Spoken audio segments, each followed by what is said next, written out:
From Auburn, Alabama, home of War Eagle, a sellout crowd at Jordan-Hare Stadium awaits.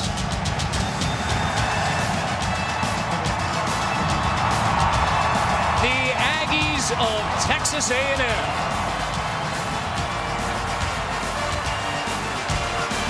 Twice under Kevin Sumlin, beating a top 5 team on the road.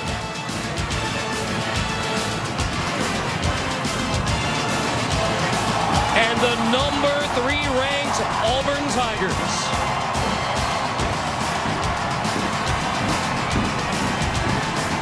The defending SEC champions, the nation's top one-loss team.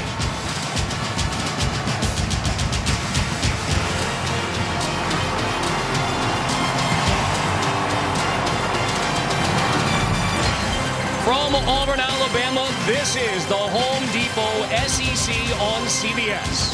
Game 1 of our doubleheader in the SEC West, home of 3 of the top 5 ranked teams in all of college football. Mississippi State atop the SEC West, atop the nation's rankings. It's Auburn, Texas A&M, followed tonight by Alabama on the road at LSU. With Aaron Taylor, Jamie Erdahl, I'm Carter Blackburn. 4 games left in Auburn's season, and Aaron, they are not shying away from the big goals. No, they're not, and for good reason. This team is starting to gel right at the right time. They're healthy, they're focused, but most importantly, they're confident. This Auburn team believes that they're a team of destiny, which is going to make them a very tough team to beat down the stretch. Nick Marshall led him to an SEC title last year, having another solid season in 2014. This offense runs through Nick Marshall. A year ago, we knew what he could do with his legs, and he's still up to those same old tricks. This offense has a lot of window dressing. It freezes players, but then it's the athleticism and the legs of Nick Marshall and open running ability in the open field that make him special. But where he's gotten better, Carter, is throwing the deep ball. The vertical threat that he now possesses is tremendous. He could have taken the check down there, but the coaches have told him, hey, if number 1 or number 18 has a chance, throw the football vertically. Auburn is a very balanced football team. He's good. You know it. I know it. Bo knows it. Some last-minute encouragement from the 1985 Heisman Trophy winner before kickoff. Meanwhile, the Aggies of Texas A&M have turned to a true freshman 18-year-old quarterback to try and turn the season around. Yeah, and it was a very different look for Texas A&M last week underneath Kyle Allen. Very conservative. I don't think that this game rests on his shoulders. I think it's the offensive line. I think up front, Texas A&M needs to be able to run the football and give Kyle Allen some time so that they can stretch the field vertically and open this offense up. And what a way to get your first SEC start on the road against number 3 ranked Auburn. Now it's time to take you first on the field, presented by Microsoft Surface. Here's Jamie with Coach Sumlin. Coach, Auburn averages 39 points per game. You have a true freshman under center in his first road SEC start. What do you need to see today from Kyle Allen? Well, we got to have poise. We got to put it on the other 10 guys around him on offense, protect him, make plays for him. Defensively, we got to stop the run and eliminate the big play.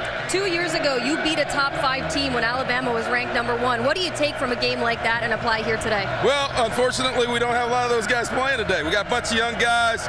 Great atmosphere here today. This is why you play the game. Coach, thanks. Good luck. All right, thank you. The Aggies won their only trip to Jordan-Hare Stadium in 2012, but last year Auburn returned the favor at Kyle Field, a win that kind of started Auburn's run in 2013. Took them all the way to the national championship game. It is a bit cloudy, but still a lovely November day. 61 degrees here at Auburn, Alabama. Jordan-Hare Stadium ready for kickoff between the Aggies and the Tigers.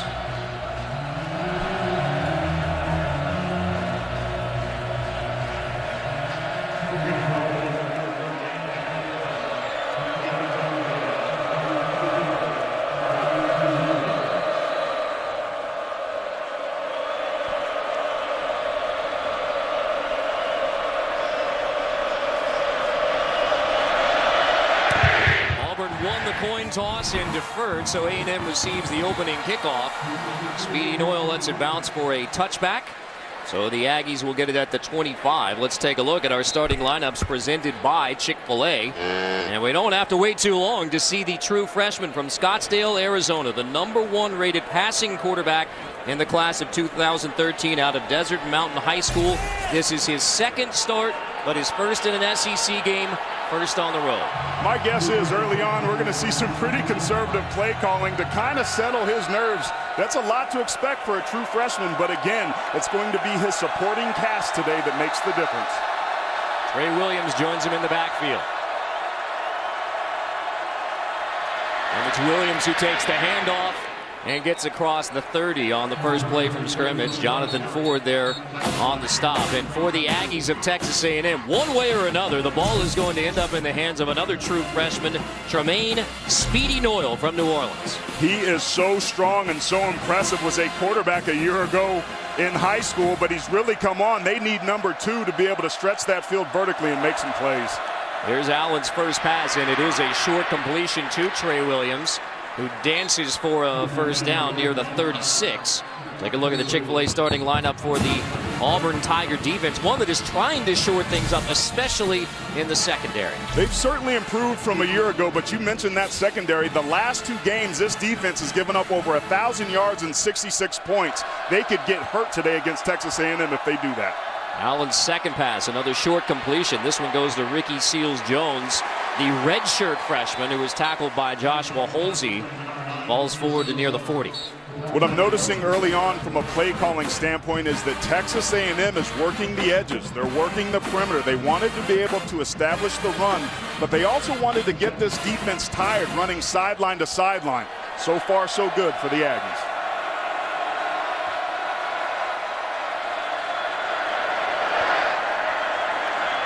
Allen play action on second down, completes over the middle. Malcolm Kennedy goes rolling inside the 20. Touchdown, Texas A&M. A 60-yard completion, Kyle Allen to Malcolm Kennedy. How about that from the true freshman? His first SEC touchdown pass goes for 60. That's exactly what they need to happen. That's just a break in coverage, miscommunication once again. That's been the problem for them the last 2 games, and even after these 2 weeks, clearly they haven't gotten that fixed. Malcolm Kennedy's 3rd touchdown reception of the year, and the 5th longest play of the year offensively for the Aggies. Josh Lambo's PAT makes it 7-0 Texas A&M. The Aggie coaching staff told us more than anything else, we need an early boost of confidence. And it comes on a 60-yard touchdown pass, Kyle Allen to Malcolm Kennedy. 7-0 Aggies.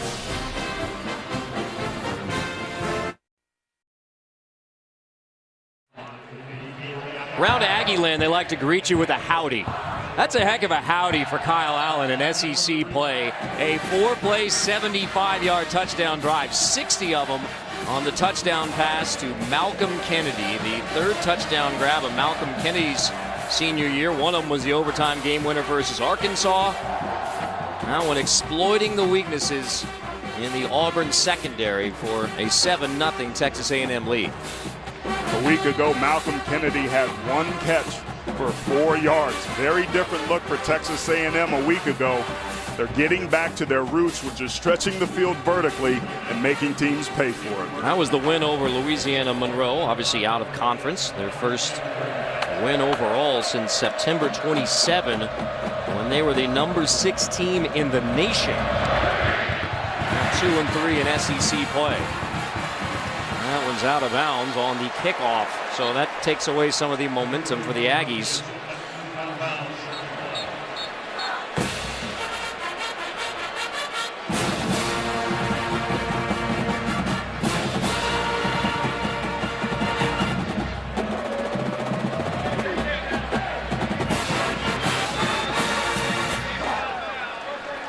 And Moore's our referee. Let's go back to the touchdown in a moment.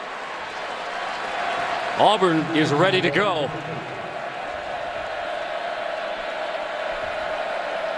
So 1st and 10, Tigers from the 50. Short field to begin the day for Nick Marshall and Auburn. The SEC's leading rusher, Cameron Artis-Payne, fumbles the football, and the Aggies recover. Floyd Raven gets the fumble recovery. A touchdown for the offense, 60 yards. And now a takeaway from the Aggie defense. It is Texas A&M football. Cameron Artis-Payne is their best player, leads the conference in rushing, but he doesn't protect the football through the contact zone. He did have two hands on it, but this Texas A&M defense had struggled getting its hat on the football, jarring it free. Tough to see from that angle. He might have been down, Carter. They better look at this one again. In fact, we are going to kick it upstairs to our replay official.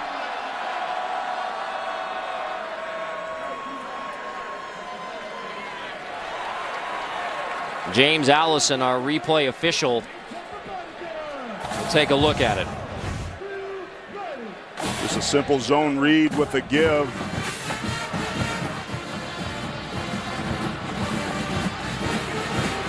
Very, very close. Any part of Artis-Payne's body besides the palm of his hand or his foot rules him down. You see his bottom right here hit the ground. It's tough to see from that angle if that ball was moving. It almost looked simultaneous. They're going to have to take a good hard look at this one. This would be huge for this defense at Texas A&M, Carter. They've only had 7 takeaways all season. To win on the road, you got to run the football and play great defense. This would be huge for the Aggies. Only 7 teams in the country have fewer takeaways than Texas A&M. We get a touchdown for the offense, and again, as Aaron pointed out, the rule book says when any part of the ball carrier's body except his hand or foot touches the ground, then the ball is declared dead. So if the backside for Artis-Payne hits the grass before the ball comes out, he is down. Doesn't have to be the knee. It looked like the ball was moving from this look a little bit before his rear end touched the ground. And it is Texas A&M football. They give him the fumble, ball moving, the fumble stands, and it is Aggie football. If you're head coach Kevin Sumlin, you can't draw this up any better to start on the road. Texas A&M is a team that desperately needs a win. True freshman quarterback did his job. Defense did his job. Let's see how serious the Aggies are about responding.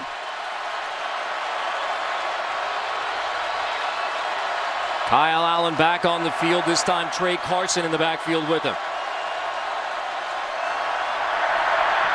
Play fake on the edge again. Complete again. Josh Reynolds to near the 50, flag down.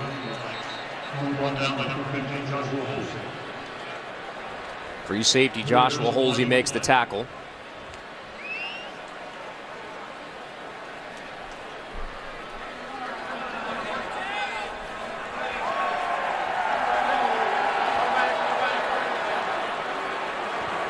Last week, 13 penalties against Auburn. Gus Malzahn said it literally made him sick to his stomach, the penalties that Auburn committed, especially the personal fouls against Ole Miss. And here they are again, another 15-yarder. We opened this show, Carter, talking about how this was a team of destiny, how they were focused, how they were healthy, how they believed. But so far early in this ball game, they've been anything but.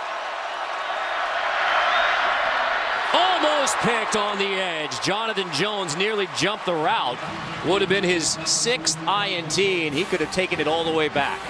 Jonathan Jones is a ball hawk, and this is what happens when you get predictable throwing those high percentage throws out on the perimeter.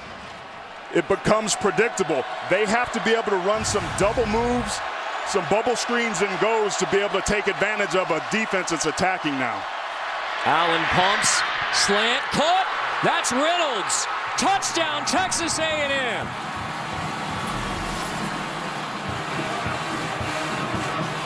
This one goes for 36. Gig'em.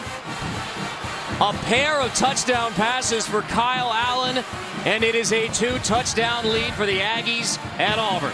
I thought Kyle Allen had Ricky Seals-Jones backside, but this time he throws it up to Josh Reynolds on a perfectly placed back shoulder throw. And once again, that susceptible secondary of Auburn has the Tigers down, about to be 14-0 early in this first quarter.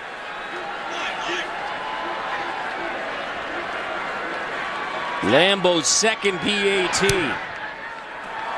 The number 3 team in the country, Auburn, trails 14-0 early. Kyle Allen's first SEC touchdown pass went for 60 yards to Malcolm Kennedy. And to follow that up, Kyle Allen again. This one 36 to Josh Reynolds. Like the fight song says, the dear old Texas Aggies, the boys who show the real old fight. And they brought it to the Plains.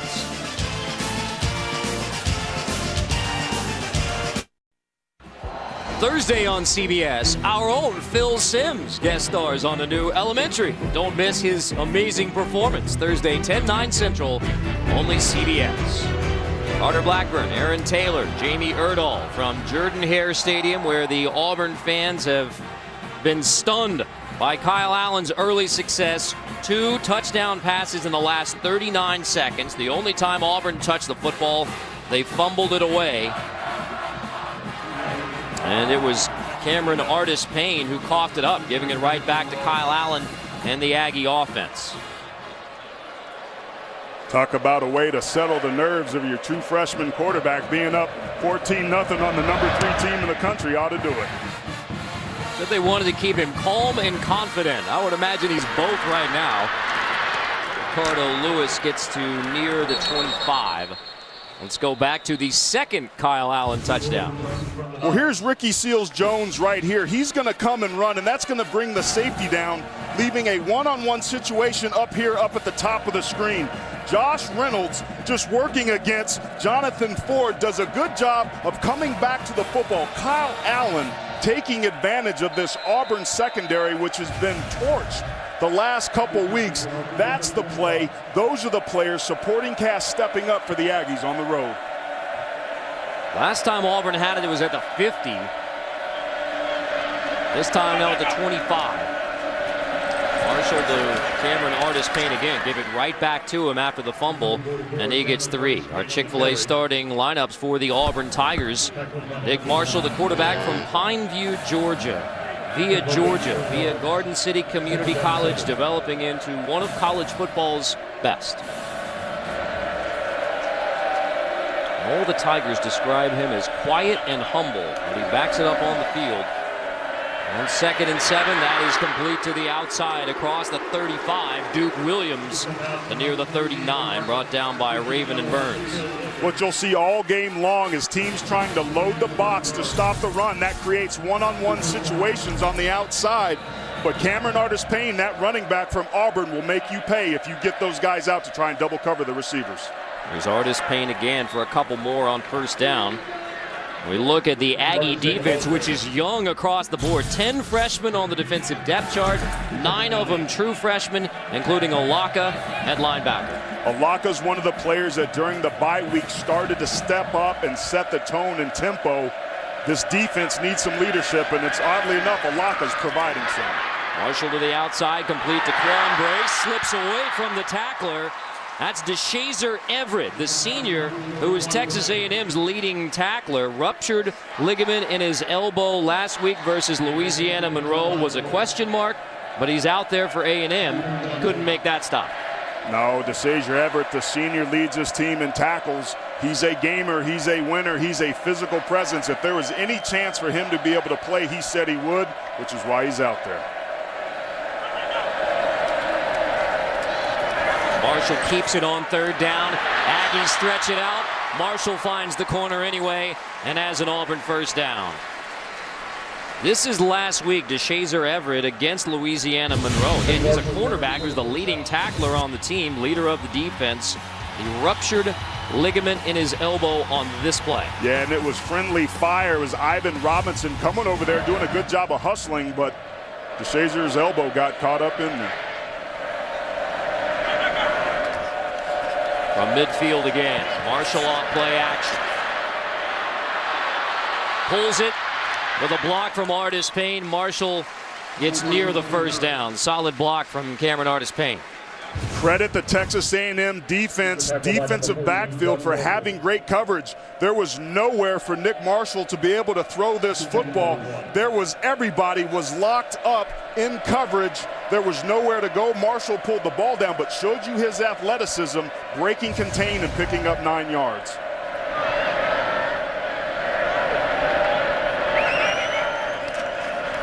Second and short, hit Quan Bray. First down, Auburn.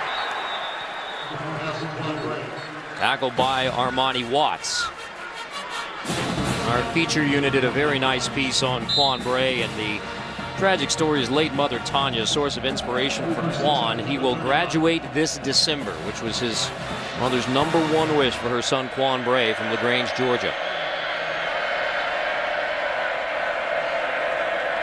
Empty backfield, walks Marshall's legs here. To Bray again. Hustling inside the 30-yard line. It's another Auburn first down.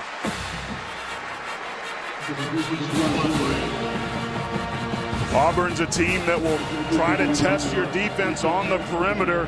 They motion out Brandon Folse right at the snap of the ball, who gets out on that outside edge. Defensive coordinator Mark Schneider told us it's imperative that they tackle well today.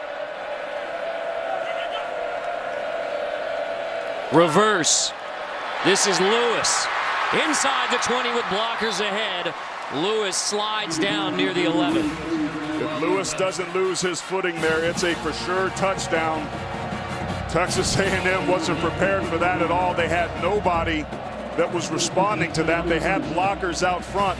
But this red zone area, Carter, is where Auburn excels. They are among the best in the country at scoring touchdowns when they get inside the 20. 75% touchdown rate. Ask Gus Malzahn about it. He says, we want to run that darn football in. And they do. Direct from Coach Malzahn. Sure enough, Cameron Artis-Payne. Inside the 10.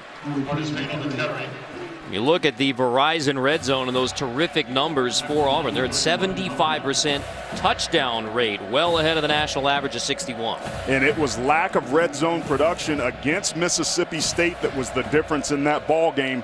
It's important against Texas A&M that can score points with the best of them that they get touchdowns when they get down here, because field goals on a day like today might not be good enough to win this game. Mississippi State, the only loss for Auburn. Rare substitution mix-up on the Auburn sideline. Now they have it set, including Corey Grant out there.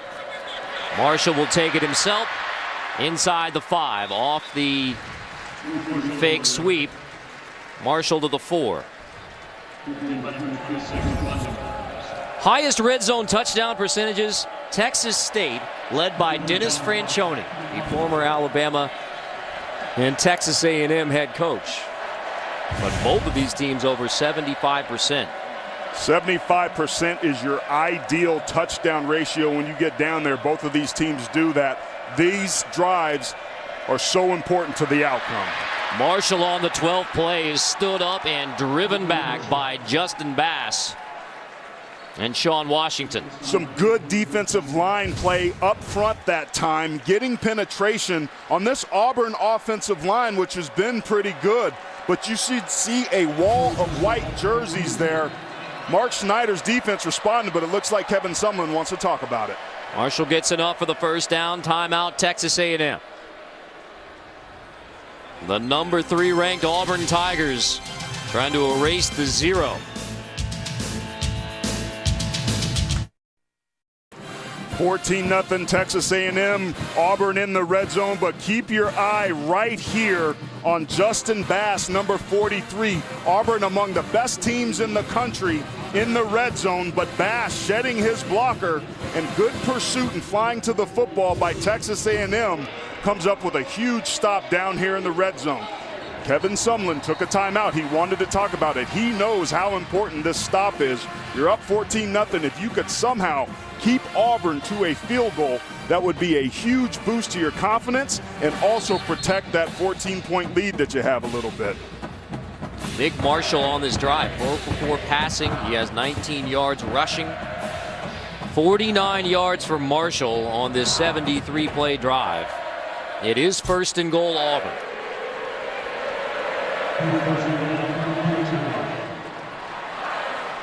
To the left of your screen, you'll see number 1, Duke Williams. Looks to man coverage up here at the top. Keep your eye on him.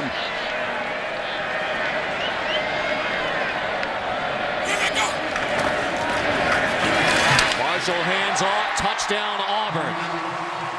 Cameron Artis-Payne, the fumble on the opening Auburn possession, into the end zone for the Tigers to cut the Aggie lead in half.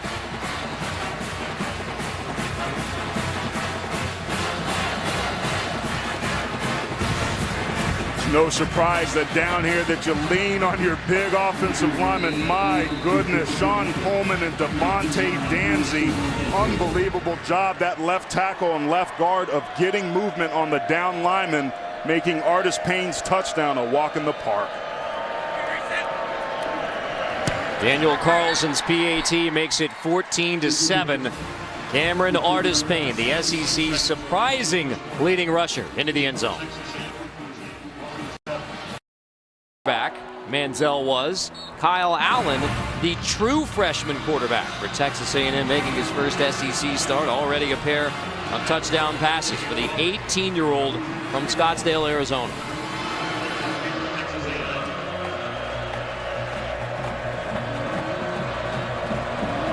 But it's an Auburn touchdown that's cut the lead in half. Daniel Carlson's kickoff.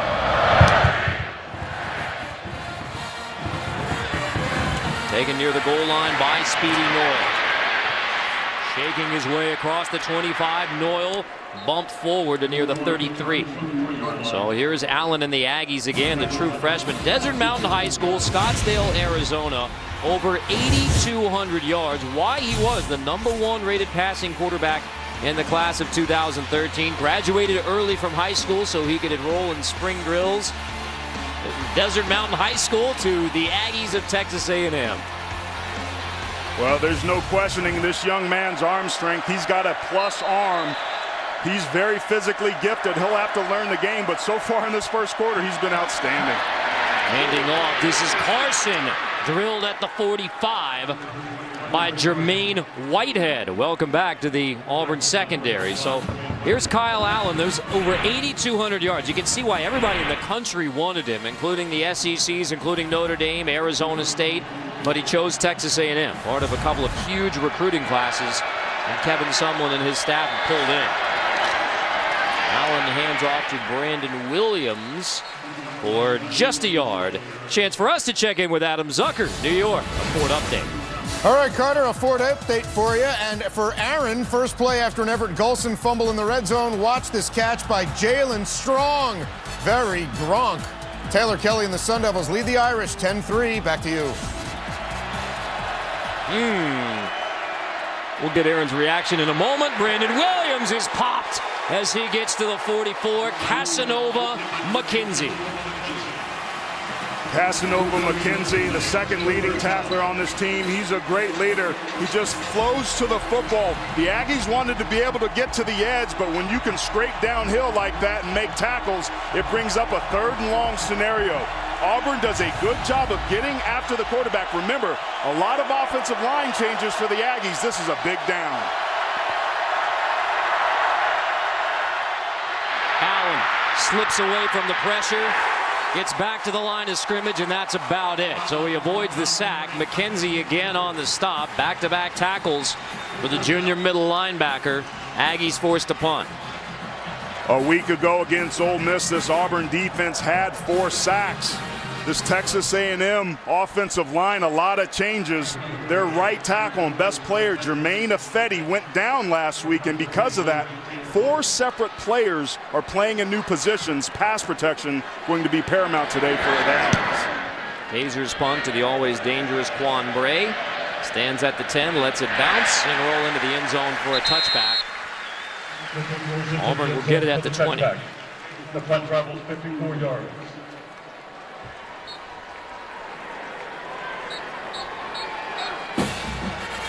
The CBS Sports app now has the fastest scores. Download it today and be the first to get updates and scores from Texas A&M, Auburn, or your team right on your phone. Your team like Notre Dame. Turnovers, particularly in the red zone, have been problematic for Everett Golson. That's the one chink in his armor, the one thing that he doesn't do a very good job of, and that's just not acceptable on the road against a good football team. Carter Blackburn, Aaron Taylor, Jamie Erdahl. 1st and 10 Auburn from the 20. Handoff goes to Ricardo Lewis. Shakes his way to the 45. A 25-yard pickup. Perimeter blocking is what allows big plays to go. Ricardo Lewis had a huge game against South Carolina. He had 3 rushes for 102 yards. He is a dangerous weapon, one of many for Auburn. Artis Payne takes the hit and goes to the 44. Cameron Artis Payne. Carter, let's talk about this blocking. Let's take a look at it. You see on the outside, that's Sammy Coates, who's finally getting healthy, working his tail off for his partner, Ricardo Lewis.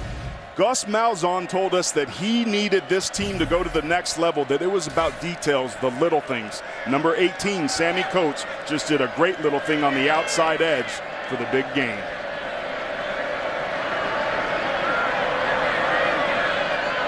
Thomas and Grant in the backfield. That's Grant in motion.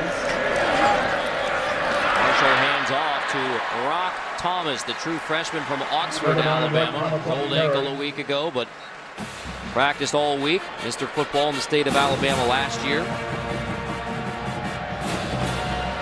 1st and 10 Auburn from the Texas A&M 45. One thing I'm noticing early on is that Auburn hasn't really been hitting the gas pedal in terms of tempo. They get first downs. Usually they like to go quickly, but early on, maybe to settle the team down, they're going a little bit more slowly. Marshall keeps it himself. Ridden out of bounds after a gain of maybe 3. Donovan Wilson, one of those 9 true freshmen playing on defense this week for Texas A&M, forces him out. There's a lot of true freshmen: Armani Watts, Josh Walker, Ataro Alaka. A ton of young players needing to contribute early for this Texas A&M defense. The growing pains early on are going to be tough, but as these guys get older and start to understand the game at this level, they're going to be good players. Marshall in the backfield with Artis Payne, who takes it across the 40 near another first down. An unlikely path to SEC stardom for Cameron Artis Payne. Harrisburg, Pennsylvania High School to Milford Academy in upstate New York. He was home for 2 years with no offers, then junior college in California, backup last year, and now the SEC's leading rusher, and he has another first down for Auburn. Cameron Artis Payne. The coaches told us that he's consistent. He shows up the same every day. Doesn't matter what happens off the field. Cameron Artis Payne shows up and is a professional at his craft. He's a little bit of an older player, which gives him some maturity, but he's a heck of an athlete. 6th straight year that Auburn has had a 1,000-yard rusher. Give it to him again. Artis Payne sheds the tackler into the end zone. Touchdown, Auburn. Bass missed the tackle. A 34-yard touchdown run for Artis Payne. And a 14-0 early lead for Texas A&M has disappeared with back-to-back touchdown runs from Artis Payne.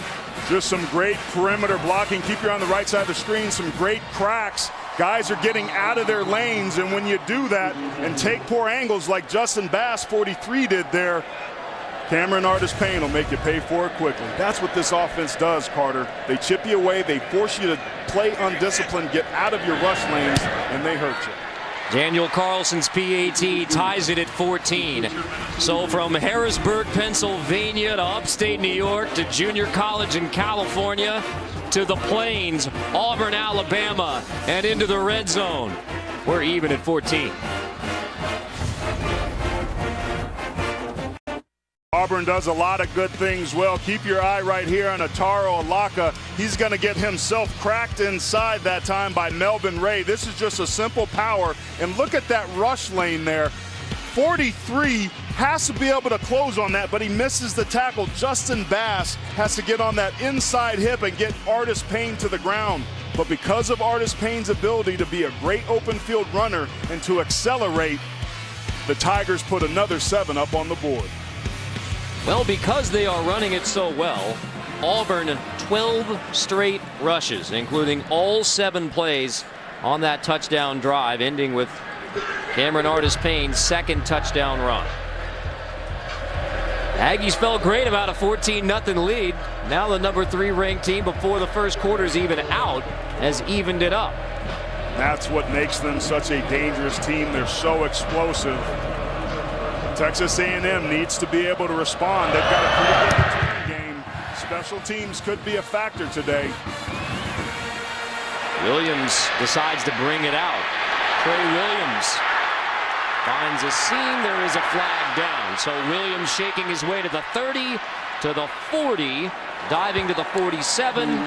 But this one likely coming back with a flag at the 11. Yeah, it looked like it was a block in the back, Carter, and a week ago against Louisiana Monroe, Texas A&M only had 2 penalties. This one was costly because that was a beautiful return. Number 16 of the receiving team, half the distance to go, first down. 14-all here in Auburn, Alabama. We check in with Adam in New York. All right, Carter, Irish turnovers again, leading to Arizona State touchdowns. Everett Golson intercepted by Marcus Hardison, led to a short rushing TD. 17 points in 90 seconds for the Sun Devils. Golson needs the kind of redemption Cameron Artis-Payne has delivered for Auburn. You know, last week, Aaron, when you were calling the game with our buddy Andrew Catalon, you had to be nice and neutral about Notre Dame. Now I see a little tear in the corner of your eye now that you can go back to being a fan.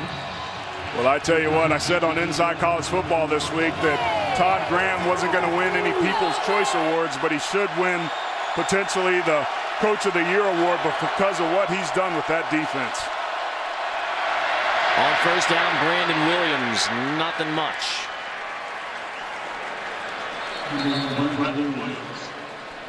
So here's the penalty on the kick return from Trey Williams, the block in the back.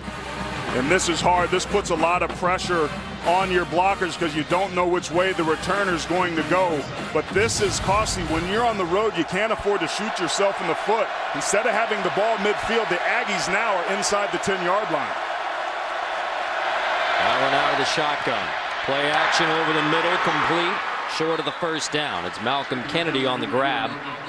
Jermaine Whitehead, who was suspended prior to the Kansas State game in September for insubordination. He's played on special teams since for the Auburn Tigers, but this is his first action back in the defensive secondary. They need his help.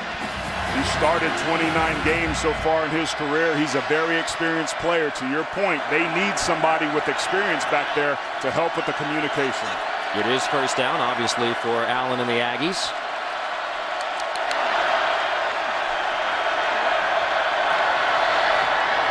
Play fake again. Allen steps up, delivers to the sideline, and it is out. Incomplete. Looking a little bit like some of those plays to Mike Evans from the last couple of years for Texas A&M football. Incomplete, intended for Reynolds. They're trying to beat Auburn at Auburn's games. A lot of time you'll see Nick Marshall throw what these called 50-50 balls, which become basically jump balls. Either your guy gets it or it's incomplete, or you get the personal pass interference.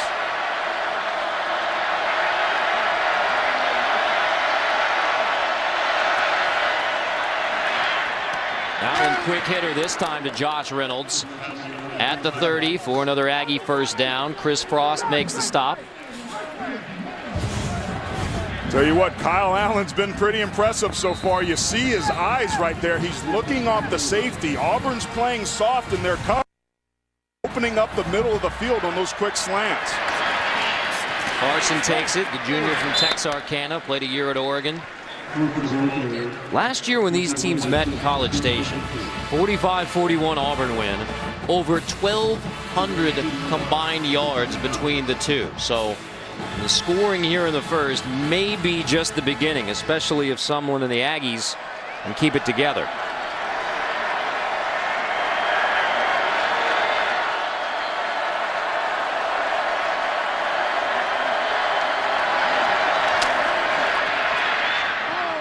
Incomplete. First big miss from Kyle Allen, intended for Malcolm Kennedy. McKenzie brought the pressure to make it 3rd and 8. And that was one of the things that Kevin Sumlin talked to us about, is Kyle Allen having to sit in the pocket and trust his protection. There's no question that Ellis Johnson, the defensive coordinator for Auburn, on the road against a true freshman quarterback, is going to try to dial up the pressure. Because they didn't get any yards on 2nd down, this brings up a 3rd and long. The last time this happened, there was heavy pressure. On 3rd and 8, complete to convert again. Reynolds makes the catch near midfield. Well, I thought there was going to be pressure, but that time they only rushed 3. And you have to credit Josh Reynolds for getting inside position, just moving inside on Jonathan Mincy, who's a pretty good quarterback, He got that inside leverage, and Kyle Allen putting the ball on the money. 151 yards in the first quarter. A pair of touchdown passes for Kyle Allen. And at the end of the first quarter, 14 all. We'll return to Auburn after this message and a word from your local station.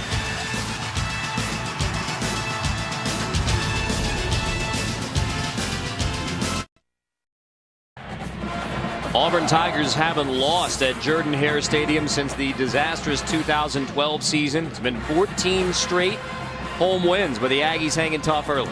Yeah, we talked about this game before. We said it was going to go one of two ways. Either Auburn was going to come out focused and roll, or Texas A&M was going to come out focused and make it a ball game. The second quarter is where this Auburn offense explodes and scores most of its points. Because of that, it's imperative on this drive that Texas A&M gets something, some points up on the board offensively. Kyle Allen in his first SEC start. 1st and 10 from the 50. Handing off. Shaking into Auburn territory. Trey Williams, who did not play last week in the Kevin Sumlin doghouse. Apparently he handled his business this week. Football's in his hands again. Capturing the edge is exactly what you want to do. It's just a simple off-tackle play. And keep your eye on 19, Jeremy Tabuyo. Great block out there on the perimeter. Again, Texas A&M, they said they had to be able to get the run game going to stay balanced, because that's when their offense opens up, when Auburn has to defend the entire field. That was a great play call. And the discussion with Matt Moore, our referee on the field, apparently about a clock issue.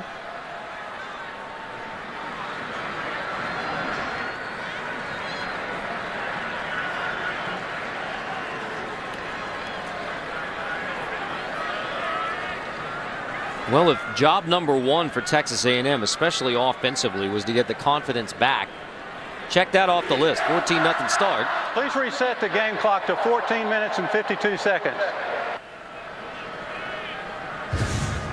And here's why it's being reset. Yeah, the clock stayed there, didn't start running on the snap of the ball. It's right down here. It's not moving at all. Good catch by the officials. And then time did run off the clock after the play was over, so 14:52. Rolling now on the ready for play.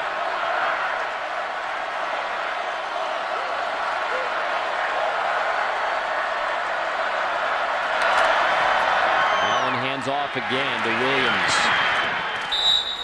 Williams. Knocked out inside the 30. Now, if Justin Garrett on the stop. Sorry about that, partner. If you notice, Auburn has its second defensive line out there. A lot of the backups at times, they'll rotate their players in and out.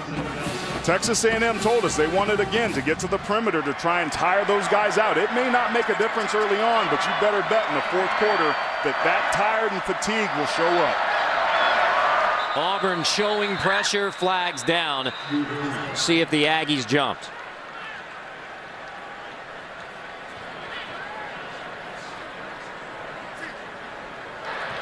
Offside, 90 defense, 5-yard penalty, 2nd down. With contact, so the play's stopped. This is a decidedly downward trend for the Auburn defense. Yeah, and it's not what you want to have if you want to go on a championship run. They're getting healthy on the offensive side of the ball. Sammy Coates is finally about at 100%. But in the last 2 games, they've given up over 1,000 yards and 66 points, and most of that has been through the air. Defensive coordinator Ellis Johnson said flatly it has to stop. Don't get a stop on 2nd down. That pass completed, forward progress right at the sticks. Ricky Seals-Jones tackled by Jonathan Jones. Chains will move, 1st down Aggies. That's important. We talked about both of these teams being good, getting down in the red zone. Texas A&M is just outside of it. They've got some big receivers, and I think a height advantage on the outside edge in the perimeter. At some point, they've got to let Kyle Allen throw and see if they can take advantage of that mismatch. Allen, play action over the middle. Seals-Jones again. End zone again. Touchdown, Texas A&M.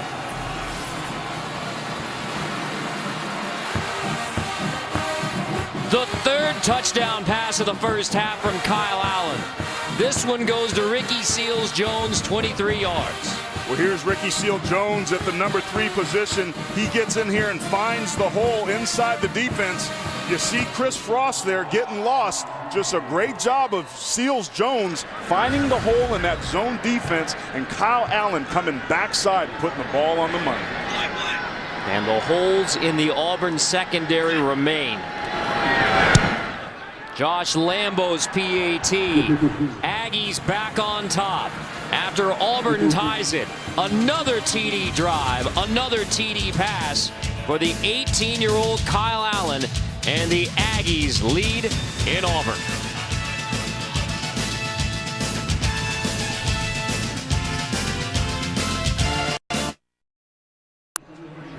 In Hollywood, being first counts. Friday on CBS. Don't miss the first broadcast of the Hollywood Film Awards live. Queen Latifah hosts Friday, 8/7 Central. Only CBS. All your favorites will be there. One of our favorites, Jamie Erdahl, in a 21-14 game. Jamie? Carter, Auburn defensive coordinator Ellis Johnson was adamant that the Tigers need to tighten up in pass coverage. Last week, they gave up 341 yards through the air to Ole Miss. Johnson said his defense is compiled of great kids. They work hard, they're high character, but they're missing that fourth or fifth year guy to really bring leadership to the secondary. Johnson said Jermaine Whitehead is the guy to bring back depth, to bring back maturity to this secondary. So Whitehead suspended, but able to work his back on the team. How'd you think Auburn and the staff handled it? I thought it was exceptional. I think one of the key missing ingredients in college football across the entire national landscape is lack of accountability. I applaud Gus Malzahn and this team for holding his kids accountable. And that puts your team at risk. Jermaine Whitehead's a good player. He's somebody with experience that can help that back end. But because of him trying to set a standard and holding Jermaine Whitehead accountable, I think not only will Whitehead benefit, but eventually this team will benefit because they know they have to do things the right way. His first action in the defensive secondary since September. One of the leaders of this Auburn defense. Carter Blackburn, Aaron Taylor, Jamie Erdahl. Game one of our SEC West doubleheader with Alabama LSU tonight on CBS. Let's kickoff taken by Bray. Brings it out of the end zone despite advice from his teammates, and he only gets to the 15. Kyle Allen, first SEC start, first road start, and he is lighting it up. Well, he's already got more yards so far today than he had a week ago. And the coaches said, hey, we got to figure out what it is he's good at, what he likes, and then figure out what we like him doing. And that takes you 2 or 3 weeks. We talked to Kevin Sumlin before the game. He said our main concern isn't what he can do, but calming him down. It's clear early on in this ball game, he's calm, he's cool, he's collected, and he's put 3 touchdowns up on the board. He started running it last week, and Kevin Sumlin told Kyle Allen, we didn't bring you here to beat Johnny Football. You're Kyle Allen. You're a pocket passer. We need you healthy. He can spin that thing. Definitely has a plus arm. But his physical ability has outpaced his maturity in terms of understanding this offense. I think the upside for Kyle Allen is tremendous. Kevin Sumlin has another question for the officiating crew, so referee Matt Moore. The game clock has malfunctioned. We will keep it on the field. So 13:18 is apparently the correct time, but for now, well, as Matt told you, being kept on the field.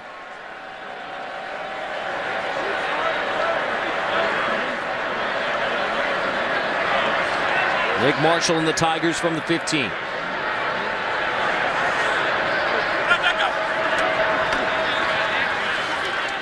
Complete to the edge for Duke Williams. Loose football, incomplete pass. And Williams looks to be hurt. Pass is ruled incomplete, no fumble, no touchdown. And now the Tigers will check on their leading receiver, junior Duke Williams. This would be a huge blow for Auburn, Carter. Sammy Coach was just getting healthy. When we talked to defensive coordinator Mark Schneider for Texas A&M, he said he thought Duke Williams was the second best player in the SEC behind Amari Cooper. And you see great job. Ooh. Devontae Harris, number 1, came up and went low. And it looks like that right knee got inverted a little bit.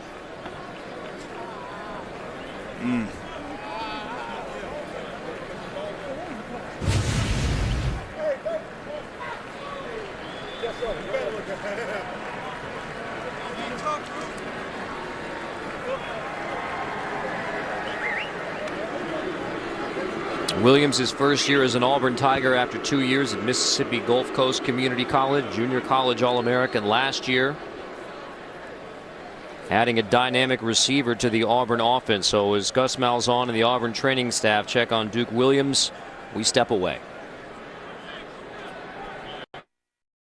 Here at Jordan-Hare Stadium, Duke Williams limping off the field with the help of the Auburn training staff, the leading receiver for Auburn. So a week ago at the end of Auburn-Ole Miss, we saw Laquan Treadwell go down with a gruesome injury, a game that Auburn eventually wins because of the fumble on that play at the goal line.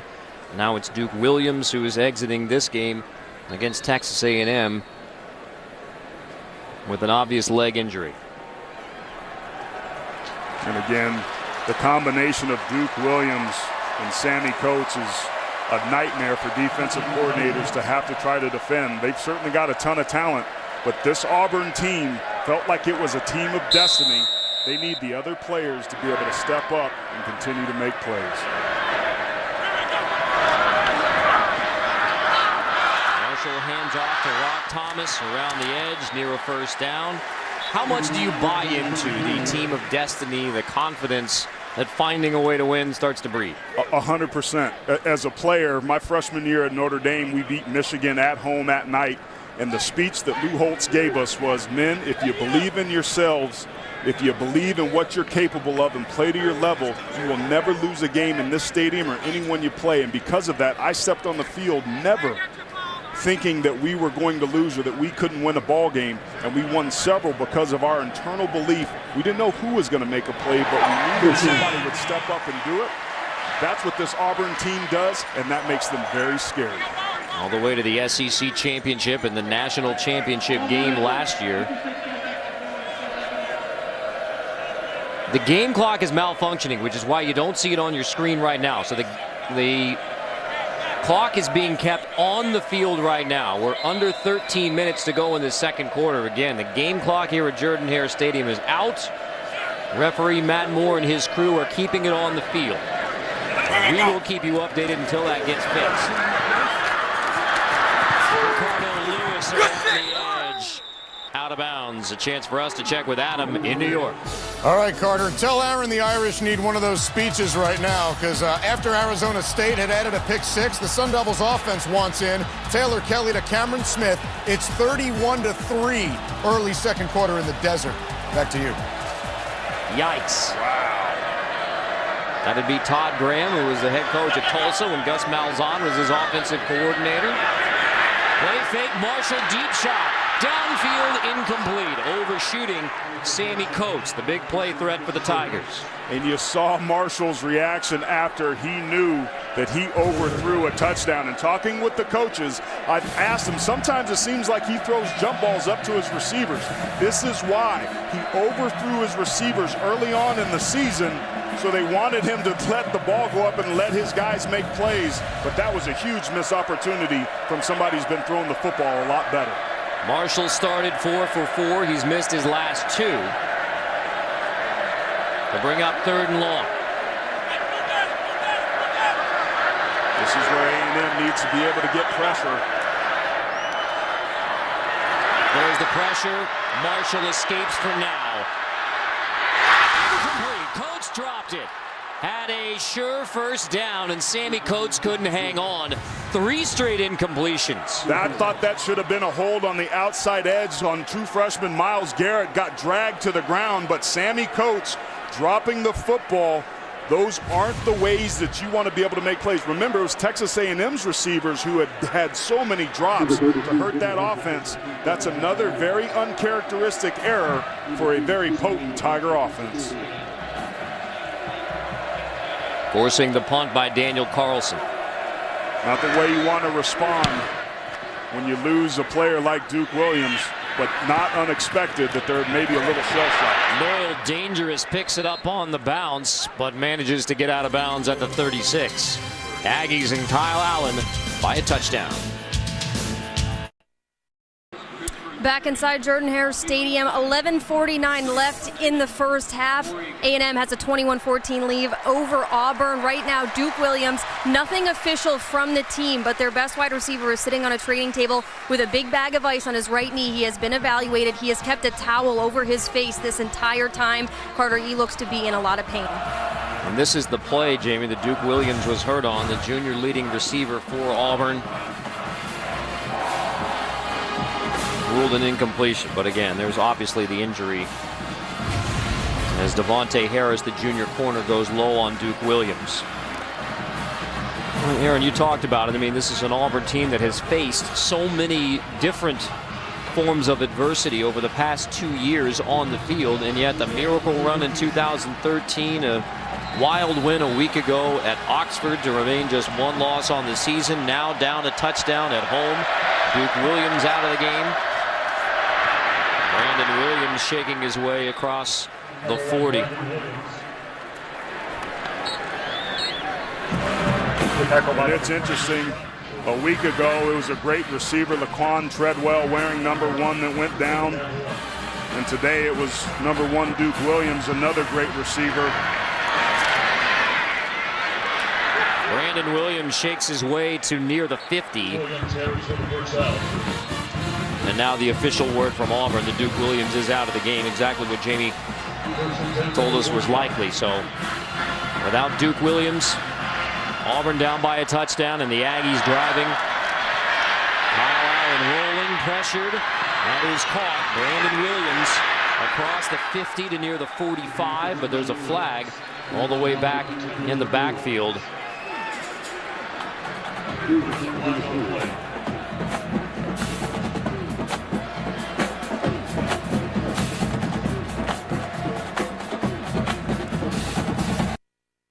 On Gabe Wright. Personal foul, roughing the passer, number 50. 15-yard penalty from the end of the run. Automatic first down. They're going to call that on Bid Bradley, number 50, right there. I think it's a good call. Remember those foolish penalties. A week ago, they had 13 for 145 yards. 4 of those were late hits or personal fouls. Those are inexcusable. Auburn starting to fall apart at the seams. Clock is back working here. Under 11 to go in the second quarter. Brandon Williams right up the gut. Williams gashes his way to the 7. First and goal, Texas A&M. The Reezy finally makes the stop. 24-yard gain. Jarvis Harrison and Garrett Grambling did an excellent job on that last play. That offensive line shuffled around, but got a hat on a hat and have Texas A&M knocking on the door once again. Pressure up the middle. Allen, slant, caught, touchdown. TD pass number 4 for Kyle Allen. This one goes to Josh Reynolds.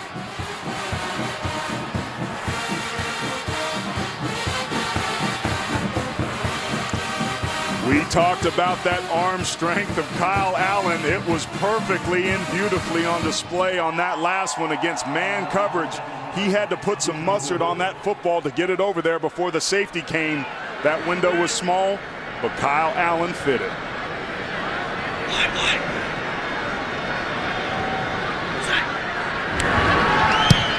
Lambeau's PAT puts the Aggies up by 2 touchdowns again. It was a 14-0 start behind Kyle Allen, and now it's 28-14. Brandon Williams sets him up first and goal. Allen to Josh Reynolds again. Aggies by 2 touchdowns against the Auburn Tigers, who haven't lost at home since 2012.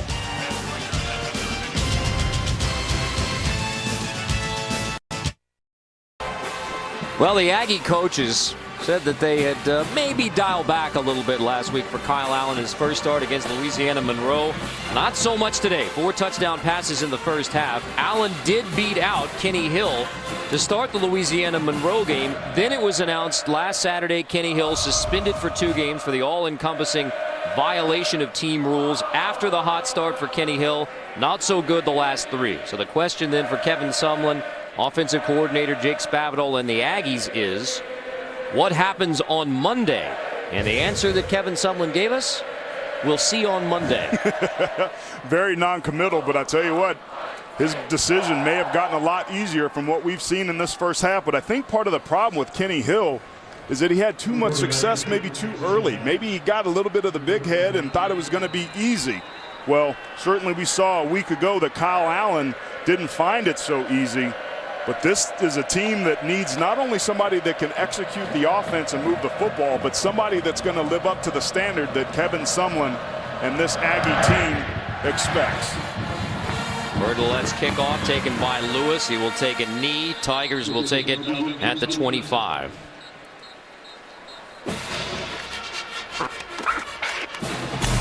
Our Aflac trivia question: who holds the record for the longest home winning streak in bowl subdivision or major college football history? Auburn has won 14 straight. They're 13-0 at home under Gus Malzahn. But who has the record for the longest such streak? Can I get a hint? No. No. Come on, man. No. All right, jokes aside, there's nothing funny right now for Auburn. They have to get something going here offensively. Corey Grant for a couple. We check with Adam in New York. All right, Carter, #1 Mississippi State off to a good start against UT Martin. Dak Prescott, 3rd and 9. Well, why not just go for a touchdown run? It's 14-3 Bulldogs in their tune-up for Alabama next week. Back to you. Yes, indeed. Mississippi State, the only team to defeat Auburn this year. Tigers #3 in the country, the top one-loss team. They're getting a test, down by a pair of touchdowns at home against Texas A&M. Cameron Artis-Payne back in the backfield with Nick Marshall.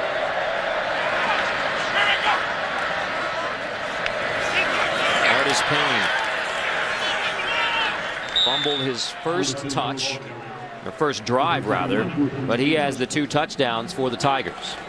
And speaking of Mississippi State, Texas A&M is following the recipe that Mississippi State used to a T. Offensively, they scored 28 points when they played Auburn. Well, that's what Texas A&M has done. We talked to defensive coordinator Mark Schneider before the game. He said, we're just going to try and replicate what the Mississippi State Bulldogs did, which means I'm going to rotate a bunch of defensive linemen so we can be fresh in the 4th quarter. Artis-Payne sheds a tackler, rolls across the 40, knocked out of bounds in Aggie territory. No flags for the late hit as Artis-Payne was dancing down the sideline. He was dancing down the sideline. You hear the boos from the crowd, but you see the missed tackle there by Myles Garrett. He's got that big cast on his left thumb that makes it hard for him to bring him down, but tackling. Artis-Payne again on 1st down, nothing there. Dragged down by Josh Walker, the true freshman from Gilmer, Texas, at Mike linebacker.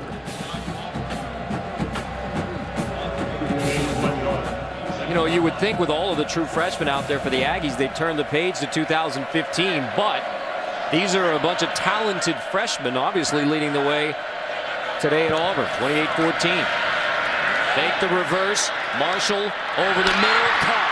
1st down inside the Aggie 35. Here comes a flag. Melvin Ray makes the grab, and now we check to see whether it's targeting on Howard Matthews. That's what I think, Carter. I think this is going to be targeting, and that would be a huge blow to this defense.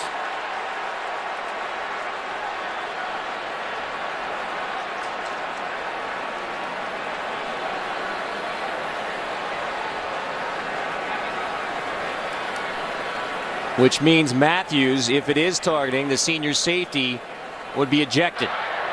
Personal foul, targeting, number 31, the defense, 15-yard penalty from the end of the run.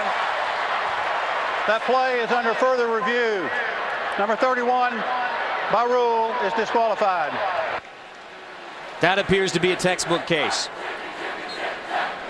You see Matthews sinking back, but he almost looks like he led with his left shoulder there.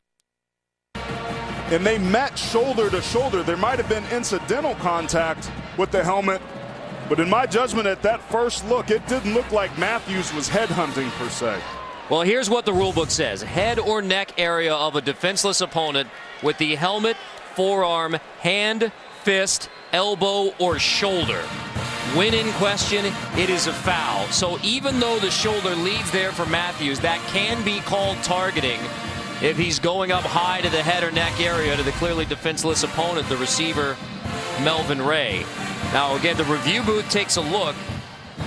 They can overturn it, which would keep Howard Matthews. I mean, this is a senior strong safety, second leading tackler on the team. This is a big decision coming for Texas A&M. To me, Carter, it looks like Matthews led with his shoulder and his forearm on the shoulder pad and the cap right there.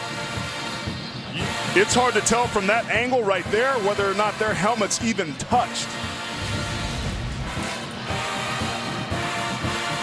Here's where the rule book, I think, can improve. Something that Rogers Redding and the national coordinator of officials and the rules committee maybe want to look at, because head or neck area is left undefined in the rule book. I mean, they just basically say anything up there on a defenseless opponent, that equals targeting. And again, when in question, it is a foul. That's the letter of the law.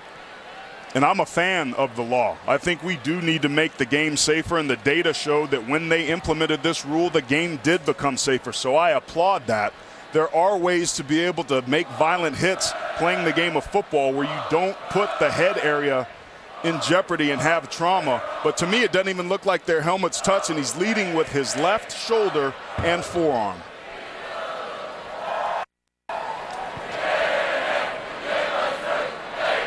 So it's kicked upstairs. Call on the field is made, targeting, which means Howard Matthews not only 15-yard penalty, but ejected from the game. Now it goes upstairs to James Allison. And if the targeting is taken away, you also take away the 15-yard penalty. That was the important change made from last year to this year. So you can't actually take away the 15-yard penalty as opposed to 2013. And that was a change that they needed to make. I mean, the uproar was instantaneous, and they responded to it.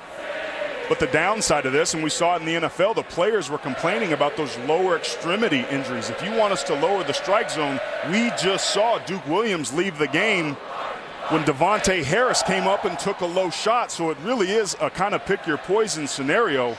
But from what we know about head injuries and CTE and all the other things that go, I think it's a good rule that makes the game safer. Here's the call. After review, there was no targeting. Therefore, no foul. The ball will be returned to the 35-yard line, and number 35 is not disqualified. Number 31, Howard Matthews, but bottom line, on review, the replay official, and this is his decision, James Allison. It's his decision only to take that targeting penalty away. So in his judgment, that was not a shoulder leading to the head or neck area. I agree. I think they got it right, and I applaud them up in the replay booth for that decision. So take away the penalty as well. 1st and 10 Auburn from the 35.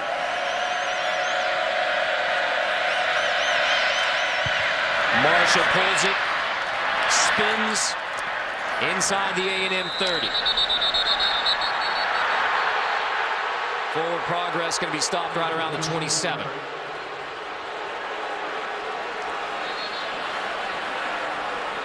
I was wondering when we were going to see that. We haven't seen much of Marshall's legs. They've been trying to run to the perimeter and trying to feed the SEC's leading rusher in Cameron Artis-Payne.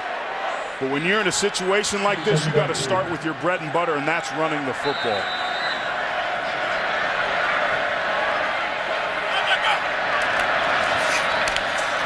Marshall hands off. Brock Thomas spinning to near the 20. 1st and 10 Auburn. The left guard, Devontae Danzy, had an unbelievable block. Keep your eye on number 53 right here. Flat backing. Thomas takes a huge hit. Flag down. Everett and Matthews combined. And now we check the flag.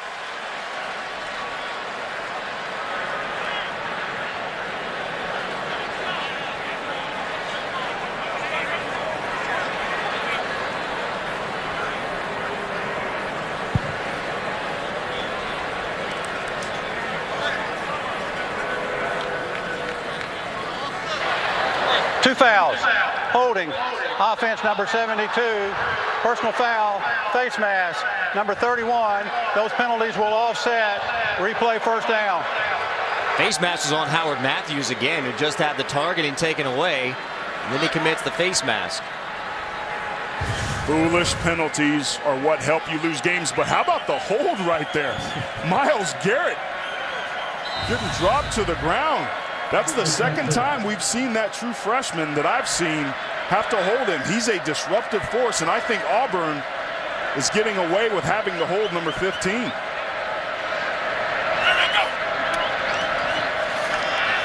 Marshall hands off, hit in the backfield. Thomas can't get back to the line of scrimmage. Brought down by Alaka. That's the true freshman Will linebacker from Houston's Cypress Falls High School, making his second straight start. And they brought some pressure off the outside edge that time, and Mark Schneider dialing up some pressure and some blitzes. This is important. This is important for Texas A&M, not here on second down, but because of the opportunity it gives them on third down. You put Auburn behind the chains, it significantly increases your chances of getting off the field on third down.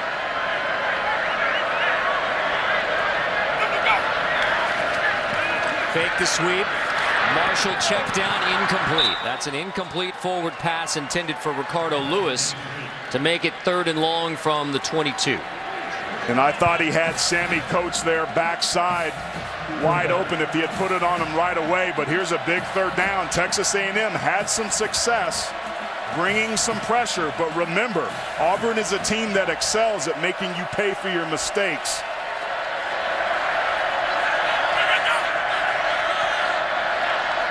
Motion on the line, so we'll see if on 3rd and 11 Malzahn plays.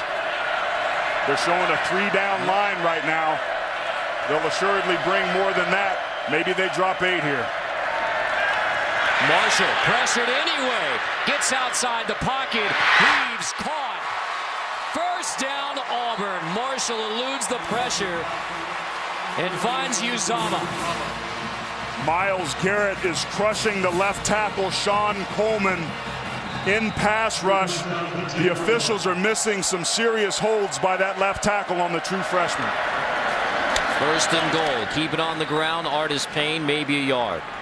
A week ago, Myles Garrett had 3.5 sacks, and he's given Sean Coleman, the sophomore out of Memphis, all he can handle in pass protection. Garrett's already passed Jadeveon Clowney's freshman SEC record for sacks. Only kept it since 2000, but you pass Jadeveon Clowney in anything, you say your name on TV. Down here in the red zone, we've heard it before, they like to run the football. Watch Keith Marshall. Excuse me, Nick Marshall, check that. We'll keep an eye on Marshall. And Artis Payne takes it inside the 5. 3rd and goal Auburn. Howard Matthews, who had the targeting call back, committed the face mask, makes the touchdown saving tackle here. And remember, early on in the first quarter, it was a great tackle by number 43, Justin. Up another big 3rd down. Auburn runs the football. Texas A&M has to be careful not to overcommit to the run and leave themselves susceptible on the outside. There's a busted coverage down low. Texas A&M having trouble lining up. On 3rd and goal, Marshall pumps, pressured, sacked back at the 15. Alonzo Williams gets to Marshall. This is exactly what Texas A&M needed to do, is to be able to put pressure. Excellent job again by Myles Garrett, coming upfield, squaring his shoulders, and not letting Marshall break the pocket. He held contained. That's what allowed the sack to be able to take place. Good job by the true freshman on that series, forcing the field goal. 30-yard field goal attempt coming from Daniel Carson. His first attempt since October 11, the Mississippi State game. Carlson boots it through, but the Aggie defense keeps Auburn out of the end zone. And with 4:14 to go before the half, Kevin Sumlin's Aggies lead it 28-17. Marshall dropped. 3 on the board for Auburn, but the Aggies still a double-digit edge. Aggies up by 11 in a game that's setting up a lot like that Mississippi State game did for Auburn. 28 first half points allowed by their defense, and the offense that's so good in the red zone, stalling out. That Aggie defense that has struggled all year basically to stop anybody had a huge hole down there in the red zone. We talked about Auburn being a team of destiny, but you have to wonder if this game is setting up exactly like the one they lost to Mississippi State. Game one of our SEC West doubleheader. Number 3 ranked Auburn against Texas A&M, with LSU, Alabama still to come tonight. Carter Blackburn, Aaron Taylor, Jamie Erdahl from Jordan-Hare Stadium, where Auburn has won 14 straight.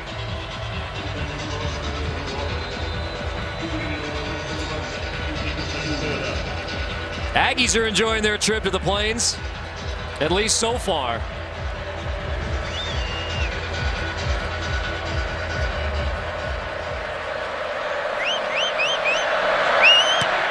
Carlson, who had the field goal, kickoff to Speedy Noyle from the A in Auburn. Noyle brings it out. The freshman from New Orleans, ridden down near the 35. Mentioned the 14-game home winning streak for Auburn, which brings us to our Aflac trivia answer. Who holds the record for the longest home winning streak in football bowl subdivision history? Miami, with an amazing 58 straight. Jimmy Johnson, Vinny Testaverde, and the Canes, 1985 to 1994. That started when I was in 8th grade and ended when I graduated from Notre Dame. Won't say how many years it took, but Allen, another deep shot, dangerous pass. It is intercepted. Auburn football, and it's Jermaine Whitehead who picks it off. We talked about this back end for Auburn. The defensive backs really struggling and benefiting from some great play and some leadership by Jermaine Whitehead. This is a greedy play by the true freshman Kyle Allen, and credit Jermaine Whitehead for going up and taking that football out of the hands of the intended receiver. Great body position. That is the exact play that Auburn needed to spark this team to get back in it. Whitehead's first appearance at safety since September for Auburn. First takeaway from the Aggies today. Marshall keeps it on the fake on first down. Garrett is not faked. He rides down Nick Marshall back at the 40. That is Myles Garrett. I've been so impressed with him, and I wonder if he might have gotten away with a little bit of a face mask there, but he's so athletic out in space. I'm telling you, he's been giving Sean Coleman all he can handle. He's got that brace on his left hand. No, that was a good wrap-up. He's basically playing with that cast on his left hand, but his grip didn't fail him on that last one.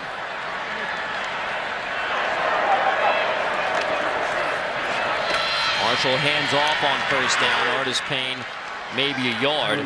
Myles Garrett, the true freshman from Arlington, Texas. Dallas Morning News had a nice profile. It said Myles tries to emulate Deacon Jones. So does that mean he's going to be doing some head slapping with that cast? It's a pretty good one to emulate. Talk about guys who don't have an appreciation for the pass. If you're a freshman and you're thinking about playing like Deacon Jones, tip of the cap. Big third down. Remember, keep your eye on the left-hand side. There's going to be pressure. They're showing pressure right here.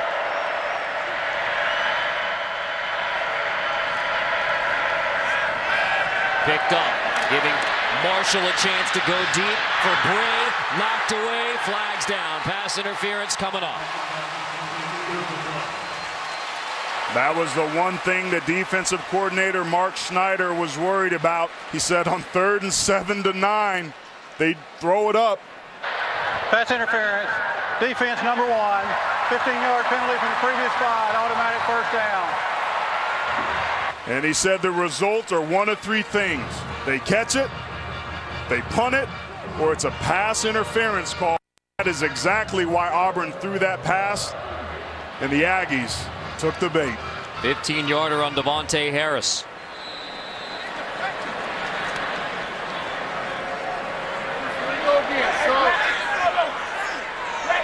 Gus Malzahn and this offense have excelled at running up tempo, but they're slowing this down because the team across from them, Texas A&M, has also shown a propensity to score quickly. You have to wonder if they're trying to work the clock a little bit here.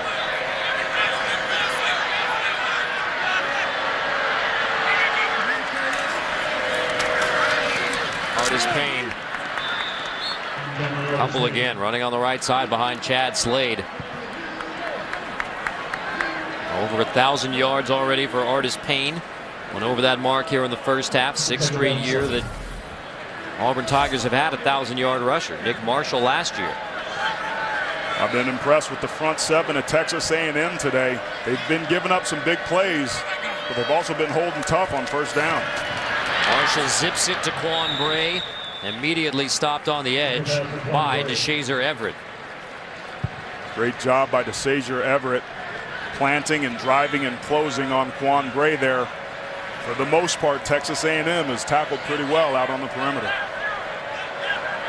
3rd down 1. 3rd and short. Last time down for Auburn, they settled for a field goal.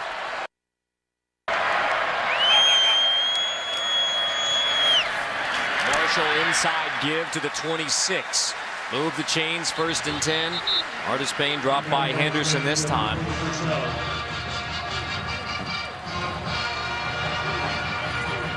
Winding to near the end of the half. Auburn capable of taking that minute 29 off.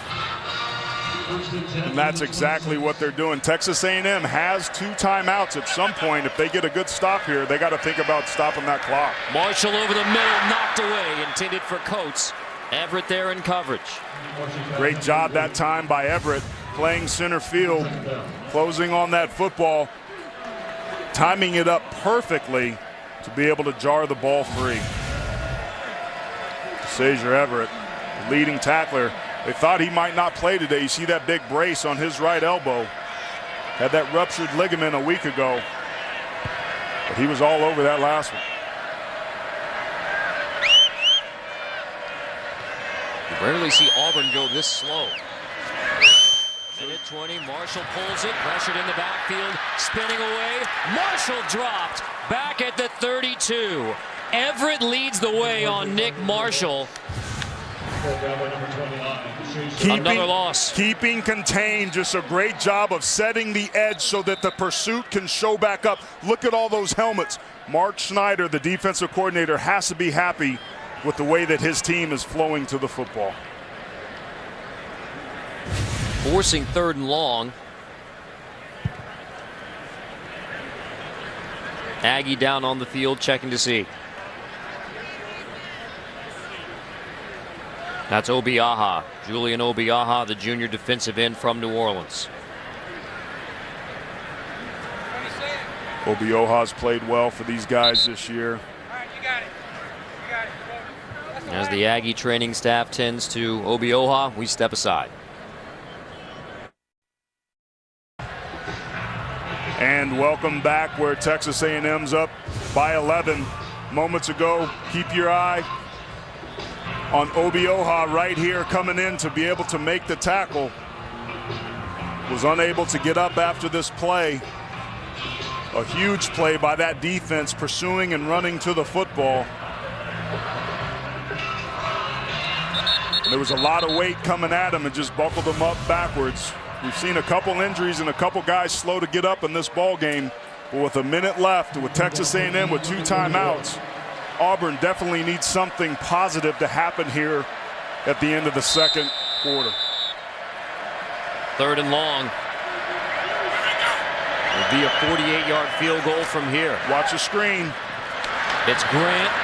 There it is with the offensive line delayed blocking. Grant gets it back to the 23-yard line. So that's right around a 40-yard field goal from Daniel Carlson. Now, this is real time. This is their Stonehenge package where the offensive linemen don't go. It freezes the defense, but because of the way A&M is running to the football, that time it wasn't effective. Another field goal in the red zone, Carter. This is the team that is among the best in the country, the Auburn Tigers are, and the Texas A&M defense held once again.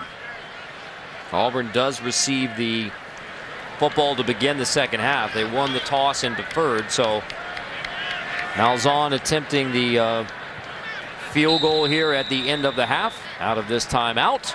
Timeout, Auburn. First timeout. To try and cut into the 30-second Aggie lead. Try and get it back to single digits. 28-17 Aggies on the Tigers. 9 seconds left in the second quarter. Malzahn uses the timeout.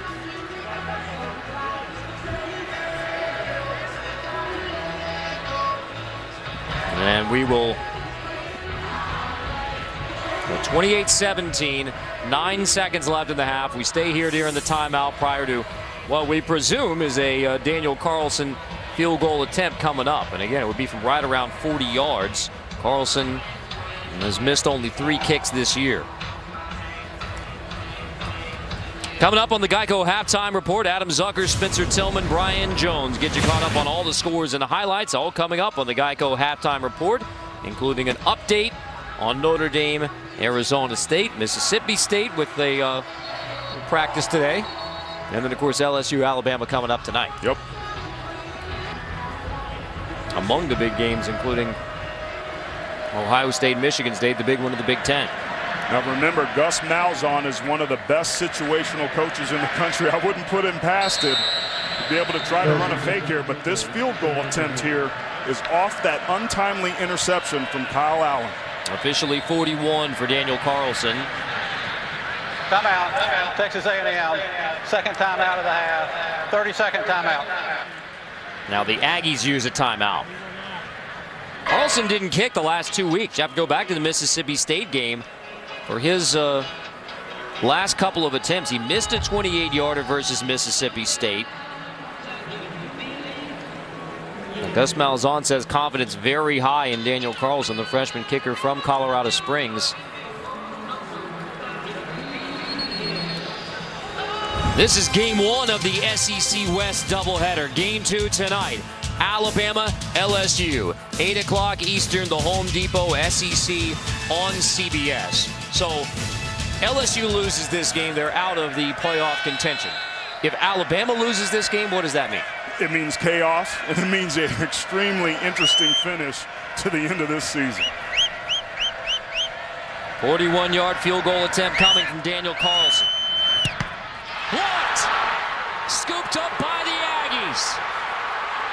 Texas A&M, DeShazer Everett will take it back. Touchdown, Texas A&M. A blocked field goal results in a 65-yard return from Everett. And what a way to end the first half for the Aggies.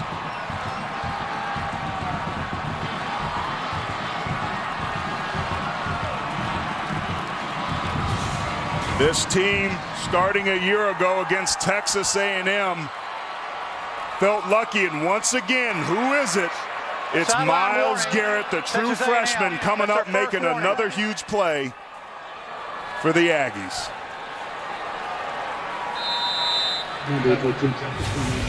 So often it has been wild plays going in Auburn's favor over the past 2 years. This time a blocked field goal by Myles Garrett at the end of the half. A 65-yard run back from DeShazer Everett. The PAT makes it 35-17. The Aggies, a huge road underdog at Jordan-Hare Stadium, where Auburn has won 14 straight. And yet it's Kyle Allen, the freshman quarterback, who leads a 35-17 charge at the break.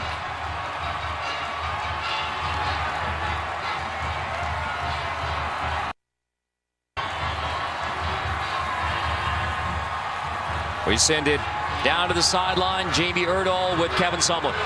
Coach, Kyle Allen has shocked this Auburn crowd. 4 touchdowns through the air. Are you shocked by his first half? Well, we want that last one back, the last play of the half. That got us in a close situation. But, yeah, he's a lot more poised this week, a lot more relaxed, and I think his play shows that. Anything? I mean, you got the momentum now off the other true freshman, but anything in the second half you want to talk about there? Yeah, we got to, just keep playing hard. We can't let off the gas. It's a really, really good football team we're playing with a lot of pride here on the road. This crowd is going to get back into the game.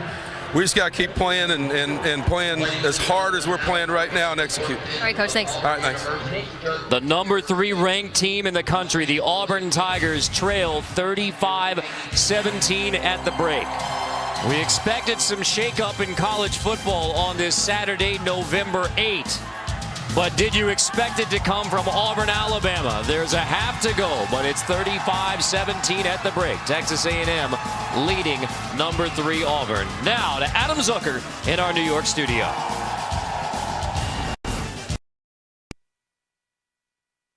FGL up in the SEC, riding shotgun, got my dog next to me. Come on.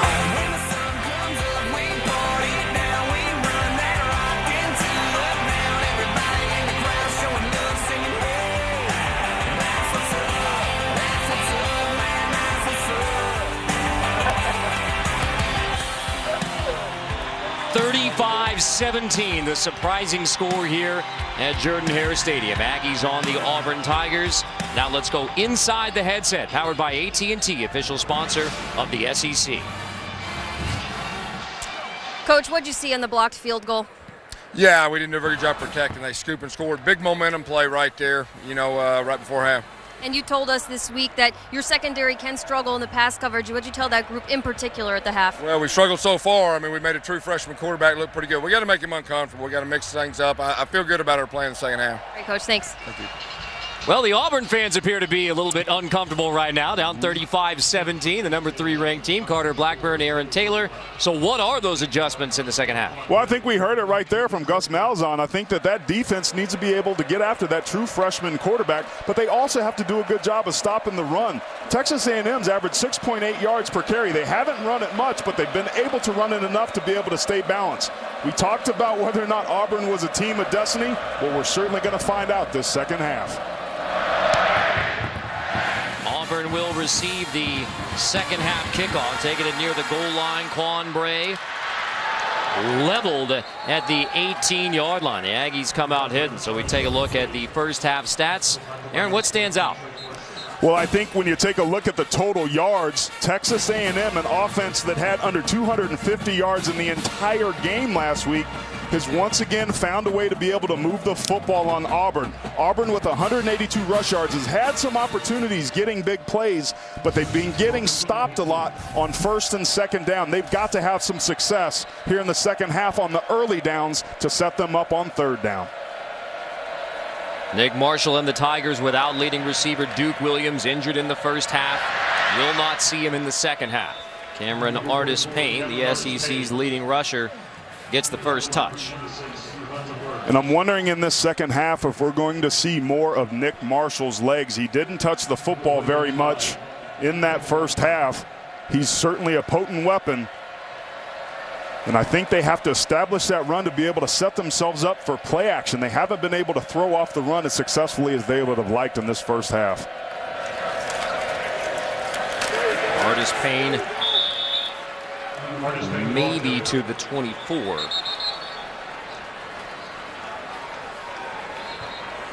With Sean Washington going to have to come out of the game because his helmet came off for a play. But we talked about Nick Marshall and what it is he's able to do, but look at the numbers for Kyle Allen.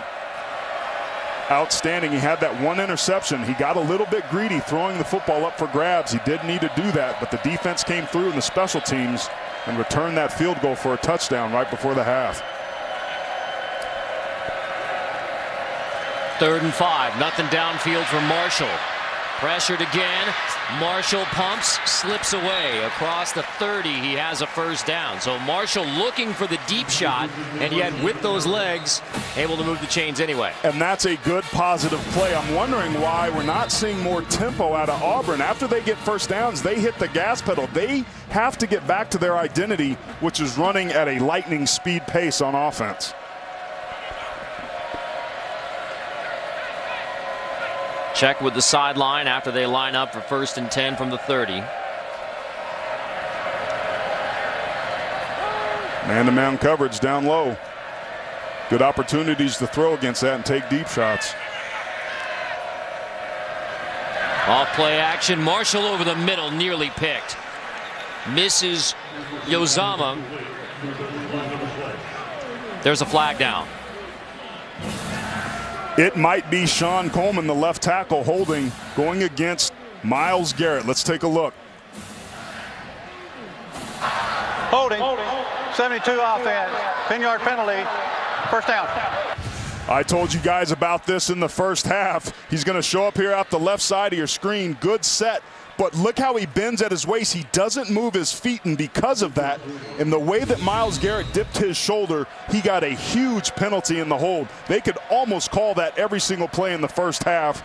Number 15 is a pretty good player. Payne bobbles, makes the catch, dragged down immediately, and the Auburn offense is headed in reverse again.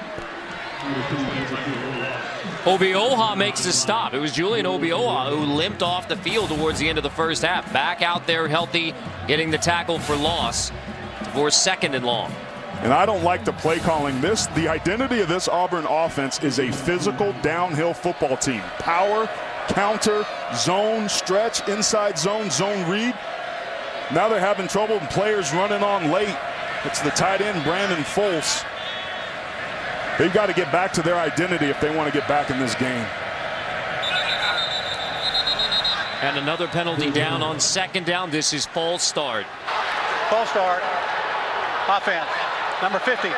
5-yard penalty. 2nd down. The Auburn offense looks more discombobulated to begin the second half than they did throughout the entire first half. Couldn't agree more, and that's the way that you want to respond. And here's where being a team of destiny could actually backfire. If people lay down and don't really step up to be able to make a play, everybody could be looking at everybody else waiting for them to make a play instead of focusing on their execution. The first down marker is all the way at the 40-yard line. Marshall dropped, slips as he tries to find the edge right around the 5. Deshaun Hall puts the pressure, and he'll be credited with a sack. Yeah, they brought an overload blitz from that right side. It forces them outside of the pocket. And just a great job by Deshaun Hall, the sophomore out of Lancaster, Texas, making sure. I mean, this is 3rd and forever. First down all the way up at the 40. Look at the deep safety all the way in the back. What's your play call here? You have nothing on your call sheet that can pick this first down up. You just want to give your punter some room to run. Well, there's room to run in the middle to the 31 for Cameron Artis-Payne. Still well short of the first down. Floyd Raven makes the stop, but room for your punter. This is what's so scary. Take a look at that. This was almost a prevent defense. That's just a power to that side, and it was wide open. I think Texas A&M probably going a little too conservative and almost paid for it, but they got Artis-Payne down on the ground, forcing the punt. Justin Hutchinson will punt. He hits it right around the 20. Short punt. Noyle fumbles it, appears to get back on top. Muffs the kick, gets back on it at the 30. The score and the momentum all in Texas A&M's favor. A rare mistake from Nick Marshall and the Auburn offense, trailing by 18.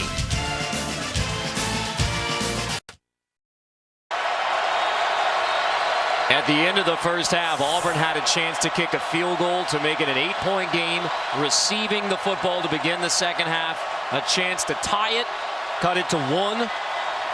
Instead, it is still an 18-point game, 35-17 Texas A&M on Auburn. That was a huge 10-point swing that could have a big outcome on this football game. Carson takes it on first down for a gain of 9. Trey Carson.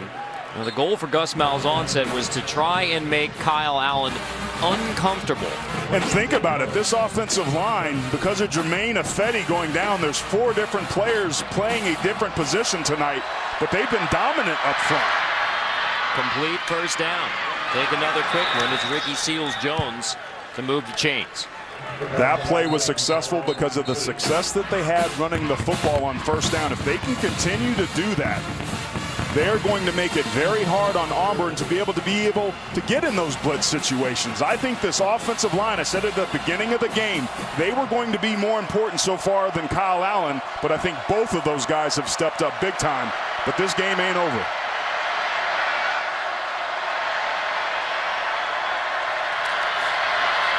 Carson takes it again on first down. Less running room this time, but Mike Matthews, the center, leading the way for Texas A&M. He's from the legendary Matthews football family. Dad Bruce, Pro Football Hall of Famer. Brother Kevin was a center for the Aggies. Luke, #1 pick of the Falcons. Mike's the one guy who stayed in place. He's like the drummer in Journey. Everybody else changes around him, stays the same. And he's an important player because he's the one that identifies the fronts and delineates who the Mike linebacker is. Play fake, Allen pressured and sacked. There is the pressure that Auburn wanted to put on Allen. It's Angelo Blackson who gets home for his 3rd sack of the year. Yeah, and they also brought Casanova McKenzie up inside that A-gap. You see him coming up inside. He's going to be able to take on #3, Trey Williams. I would go with a high percentage safe pass here, maybe a screen or bubble screen, something simple where you do not turn the football over. You know that Auburn is coming.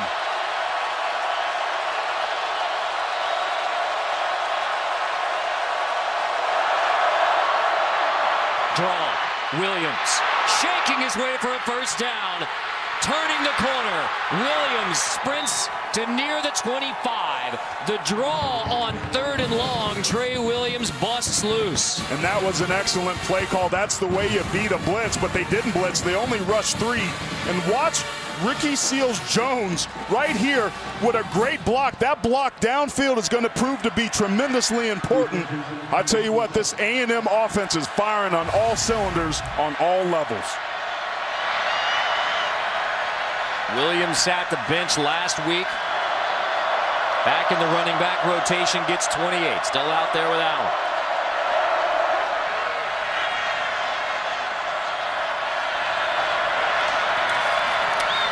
Takes it again. The junior from Spring, Texas, ridden down for a loss this time back at the 31. And that time the Tigers showed press at the snap and then bailed. That was one of the things in the adjustments I thought that they needed to make, Carter, was that they were giving too much room to the Aggie receivers, and that's why they were able to get those free releases on those quick slants. So I think they just simply need to play more aggressive in rushing the passer and getting pressure, but also in jamming the receivers at the line of scrimmage to disrupt the timing. Play fake.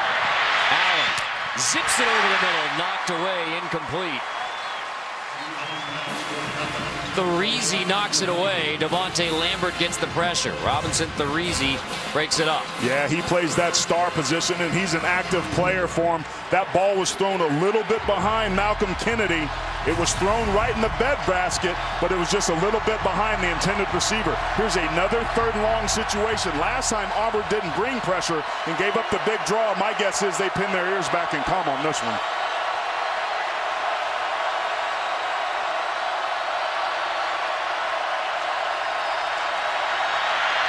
Incomplete on the screen, intended for Brandon Williams. The greatest attribute for Kyle Allen is his arm strength. But when you're hurrying under pressure on 3rd and long in big games, your feet aren't always right. That's the 2nd game in a row he's one-hopped a simple pass on a smoke route out to the flat. But I tell you what, in terms of being a good miss, that was a good one, and it brings up a field goal opportunity for the Aggies. Josh Lambo for a long one. 50 yards is his long this season. His only miss, a 40-yarder versus Arkansas. This is 49, and it is no good.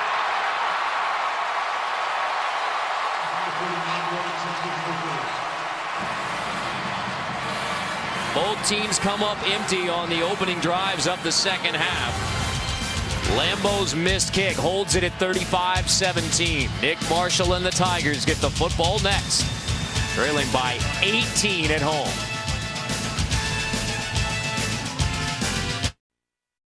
Heisman Trophy winners for Texas A&M and Auburn. Johnny Manziel, the most recent. Kerrville-Tybee High School, where the fight never dies. Bo Jackson, Cam Newton, the last 2 winners, joining Pat Sullivan. And Bo Jackson is an active participant around Auburn Tiger football. This is on the field before the game, visiting with Nick Marshall, the 1985 Heisman Trophy Award winner. In fact, Coach said that before the team left the hotel last year for the national championship game, Bo said, I want one last moment with the offense. Okay.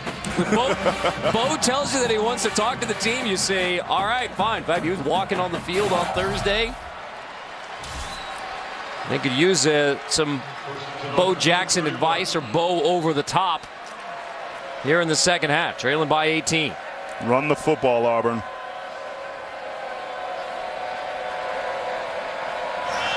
They do. Cameron Artis Payne to near the 39. Chance for us to check with Jamie Erdahl. Carter, the Texas A&M defense will be without starting D-tackle Ivan Robinson for the rest of the game. He is in street clothes on the sideline, but school officials unable to tell me the reason. It is injury-related. Thank you, Jamie.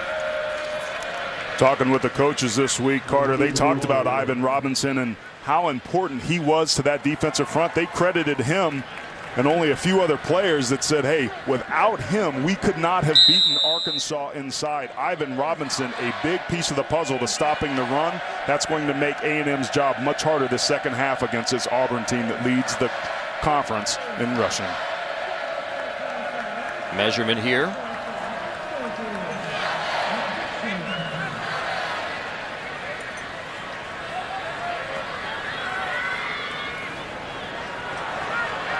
First down. Game one of a fun Saturday in the SEC West. Our doubleheader. Texas A&M at number 3 Auburn, and then Alabama LSU tonight on CBS. Carter Blackburn, Aaron Taylor, Jamie Erdahl from Jordan-Hare Stadium, where the Tigers undefeated under head coach Gus Malzahn. They will need to come back from 18 down against the Aggies. Payne across midfield to the Aggie 48. There he's brought down by Everett and Devontae Harris, the 2 corners. Gain of 11. Player down. Devontae Harris.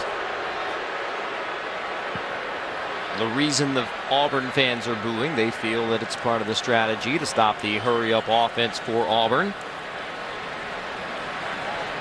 Well, that might have some merit if Auburn was running hurry up, but tonight they just simply haven't.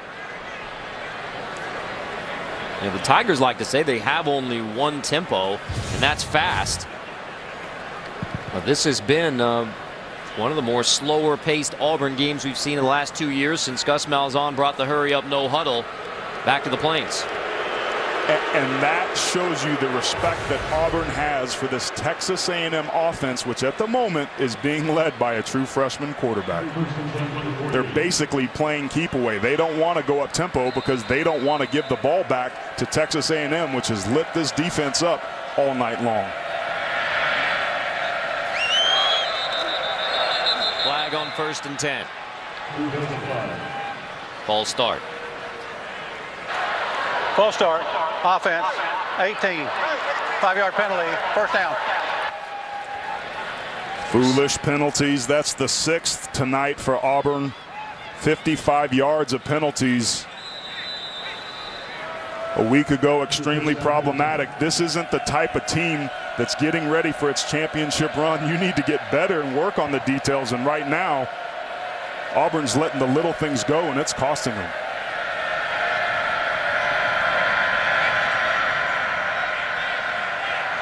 Marshall checks to the sideline. Play clock winding down, gets it in, gets it to Cameron Artis Payne again. Inside the Aggie 40. Henderson makes the stop.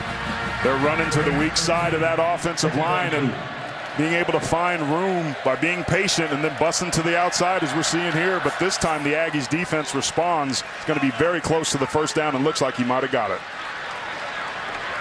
Move the chains to the Aggie 37. 1st and 10 Auburn. Texas A&M up front. Another Aggie player down, has been playing pretty stiff. There's 2 Aggies down. Henderson's one of them. Williams the other. So Ivan Robinson has already left the game. Alonzo Williams and Zakoven Henderson, other 2 critical performers in the middle. Williams back up on his feet. Henderson is down.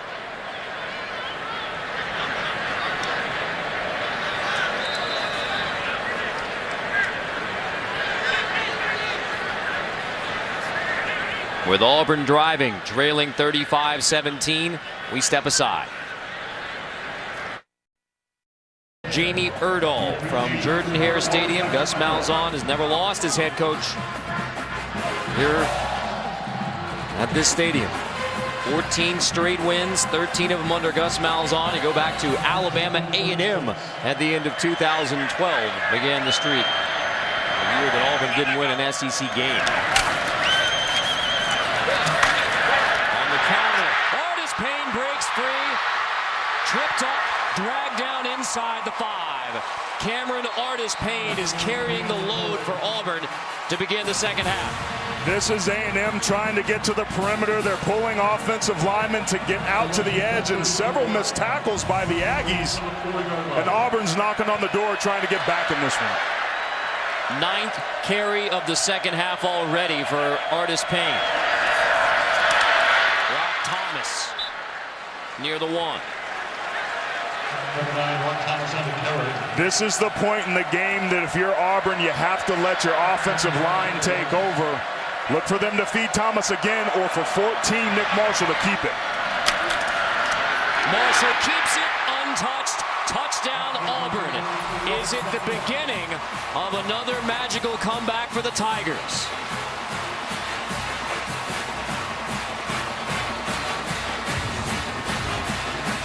They set this play up perfectly. There's nobody on that outside edge, just an overcommitment to stop the inside zone. Made it too easy for Nick Marshall to pull the football and walk into the end zone.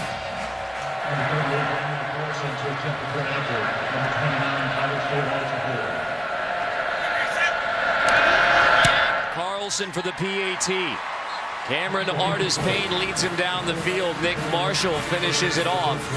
35-24, the new score. The number 3 ranked Tigers trying to come back. Game 1 of the SEC West doubleheader here on CBS, 35-24. Aggies still in the lead, but Auburn regained some momentum with a touchdown drive capped by Marshall. Cameron Artis Payne leading the way. Already 10 touches in the second half. 202 rushing yards. That's a new career high for the senior from Harrisburg, Pennsylvania. And remember, the mounting injuries on the defensive line for Texas A&M could definitely rear its ugly head as this game progresses. It's extremely important because of that Texas A&M responds. I'm interested to see how they are on the road with a true freshman quarterback. They face the first little adversity and momentum shift in this ball game. How do the Aggies respond? Carlson touchback. Aggies will get it at the 25. Now we send you back to Adam in New York for the Heisman Watch presented by Nissan. Thank you, Adam. You can hear that Jordan-Hare Stadium is awake.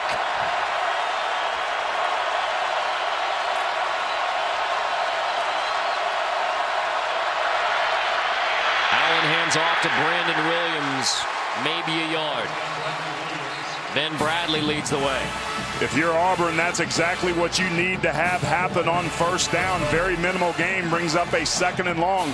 We heard them talk about wanting to bring pressure. 2nd and long is a great opportunity to do it, but watch out for the counter of a screen, draw, or delay from Texas A&M team who might be expecting pressure.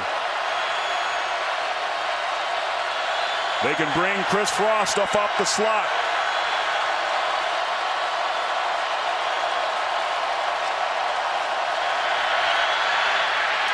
Brandon Williams again. Nothing doing again. This time Casanova McKenzie makes the tackle. 3rd down. You're Texas A&M. You can't afford to get conservative here. These are the types of play that Kyle Allen, the true freshman on the road, has to be able to make. That offensive line that's been mismatched with a lot of new faces has to give the young man time.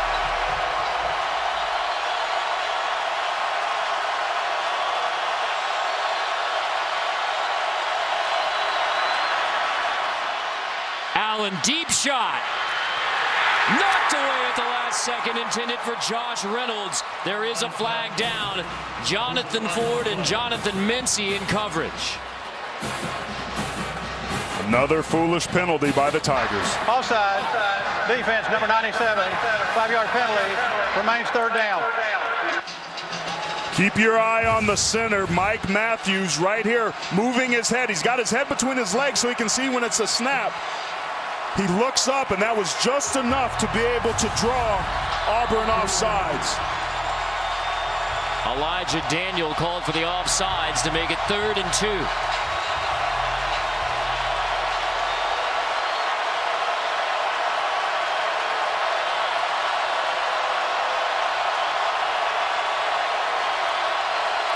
Edge pressure.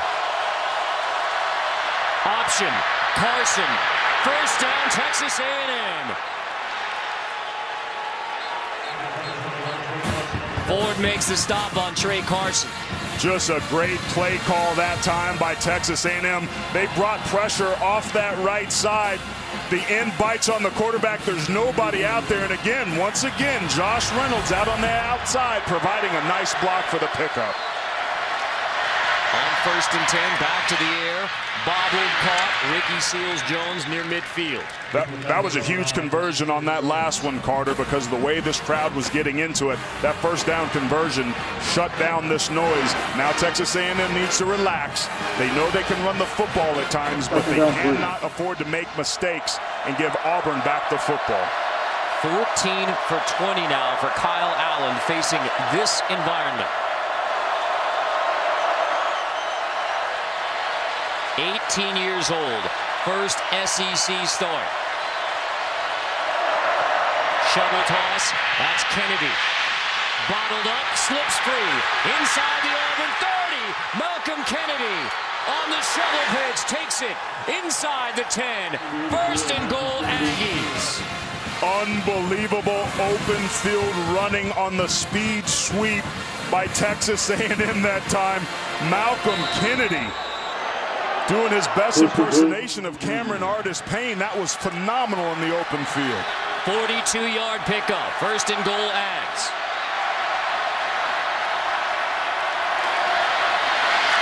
To Carson, stretching to the 5. McKenzie on the stop. I can't praise this offensive line enough for Texas A&M. Jarvis Harrison, who a week ago played left guard, got moved out to tackle. Garrett Grambling, who played right guard, is playing left guard. They moved Joseph Cheek up to that right guard position. And Cedric Ogbuehi, who was a left tackle a week ago, is the right tackle tonight, and they're doing their job. Allen checks on 2nd and goal. Play clock winding down. Trey Williams just inside the 4. 3rd and goal, Texas A&M. Winding to a minute and a half left in the 3rd. Carter, the 2 biggest situations in football are red zone situations and 3rd down. And on this next play, we've got both of those. Texas A&M, look at the trips to the left of the screen. They might try to run bubble screen here or clear out the box and rely on that offensive line once again.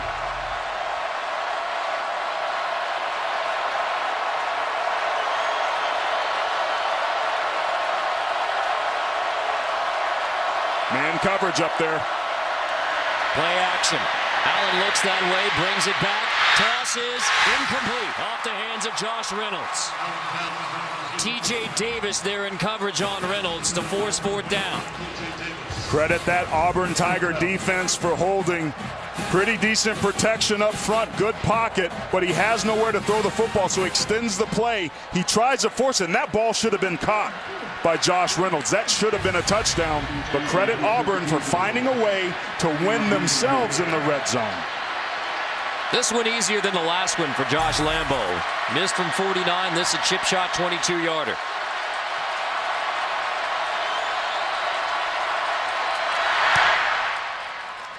(38-24) the new score. So Auburn holds the Aggies out of the end zone. But 38-24 now, Aggies on the Tigers. Kennedy's 42-yard run sets the Aggies up for 3 more on the board. Closing in on the 4th quarter. Lambeau's field goal makes our new score. Texas A&M 38, Auburn 24. 38-24 lead for Texas A&M on the nation's top-ranked one-loss team, the Auburn Tigers. They got Texas A&M right where they want them. Down by 14, going to make for an exciting fourth quarter. Remember, this game started with Texas A&M being up 14-0.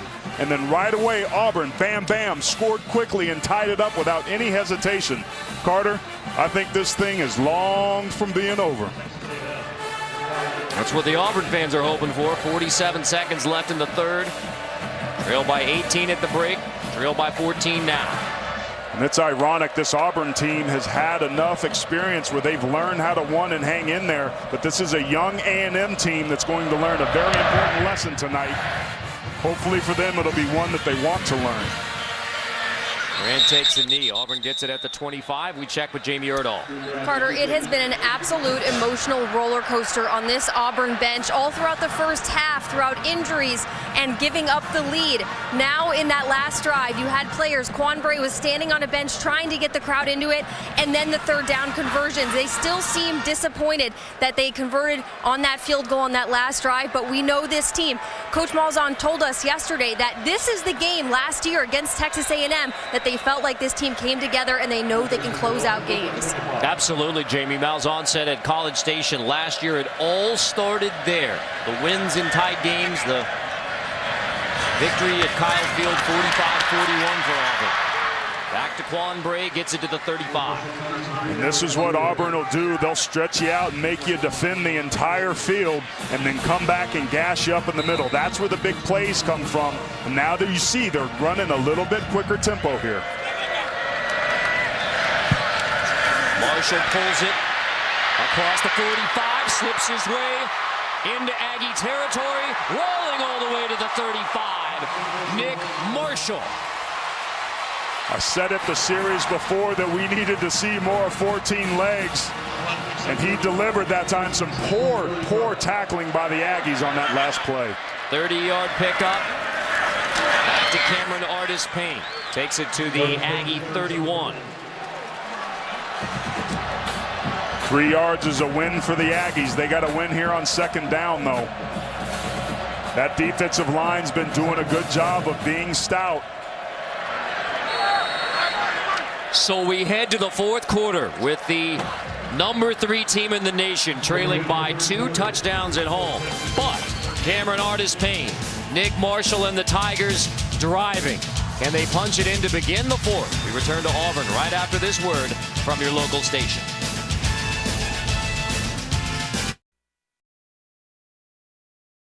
Texas A&M led this game 14-0. The Auburn Tigers struck back quickly, but the Aggies 18-point edge at the break.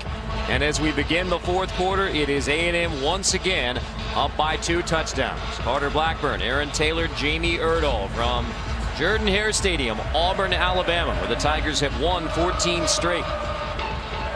Still to come tonight on CBS, Alabama, LSU. For now, Nick Marshall and the Auburn offense driving. 2nd and 6 from inside the A&M 33. Marshall, punt, deep shot, end zone, touchdown, Quan Bray. And now it's a 1-score game.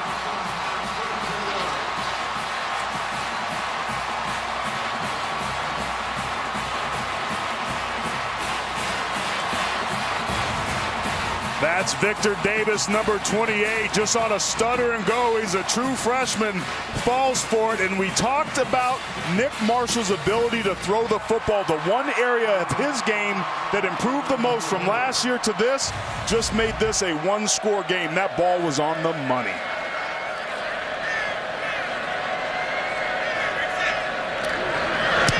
Daniel Carlson's PAT, 7-point game.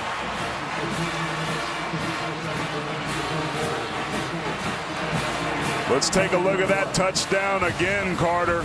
It's one-on-one coverage up here at the top. That's Victor Davis in coverage. Just a simple stutter and go, and he bites on it. Eyes got a little bit big. He wasn't disciplined, And once again, Nick Marshall showing you the improvement in the offseason, hits him perfectly in stride. Remember that ball he overthrew in the first quarter? That's a way to respond and make up for it. Aaron, you said you buy in to the team of destiny, the confidence of going through so many wild situations. I mean, just to name a few, Georgia last year, Alabama that kicked 6 last year, a week ago at Oxford, the wild play at the goal line. Auburn down 18 at the half against an Aggie team who hasn't won an SEC game since the end of September. And yet here they are, 1 touchdown game at the beginning of the 4th. It starts with the belief, and the basis of the belief for this Auburn team is their work ethic. They have a book and a resume that shows them if they just consistently execute and do the things that they're coached to do, that good things will happen. Their playmakers need to step up, and on that last one, it was Nick Marshall and Quan Bray.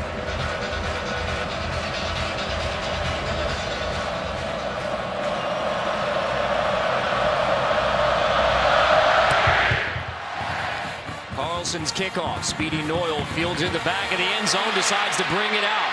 The freshman across the 10. Speedy Noyle tries to reverse field. That cost him 10 yards. If he'd have taken a knee, touch back to the 25. Instead, Noyle dragged down at the 15. We send you back to New York. Adam Zucker, Board Update. All right. So both Notre Dame and Auburn trying to come back. Of course, Notre Dame's doing it on the road. Auburn's trying to do it at home. Pass protection is so paramount. That offensive line for Texas A&M needs to take over and respond as well. Allen to Trey Williams in the backfield. There's a flag down. Williams spins to the 19. Again, flag back at the line of scrimmage.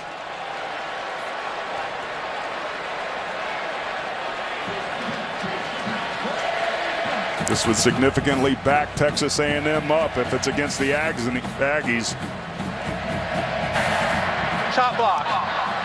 Number 56, number 58 for the offense. Half the distance to the goal. Remains first down. That's the combination high-low block. Yeah, here it is right here. Combination high-low. You cannot cut a player when he's engaged with somebody else. The center, Mike Matthews, comes over to be able to help his guard. But on a 3-step drop where you cut block, you can't do it. That was a big penalty that backs up Texas A&M. First down and 17. A little bit tighter coverage from Auburn. Allen inside give, slipping through the Auburn D. Trey Williams takes it to near the 20.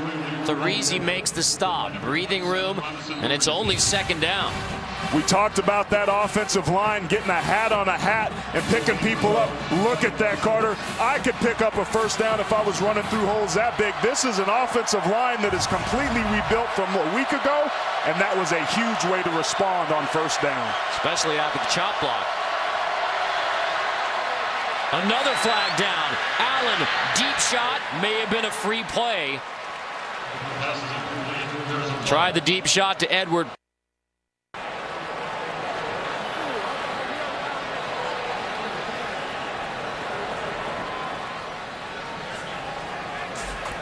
Offside. Defense. 5-yard penalty. It remains second down.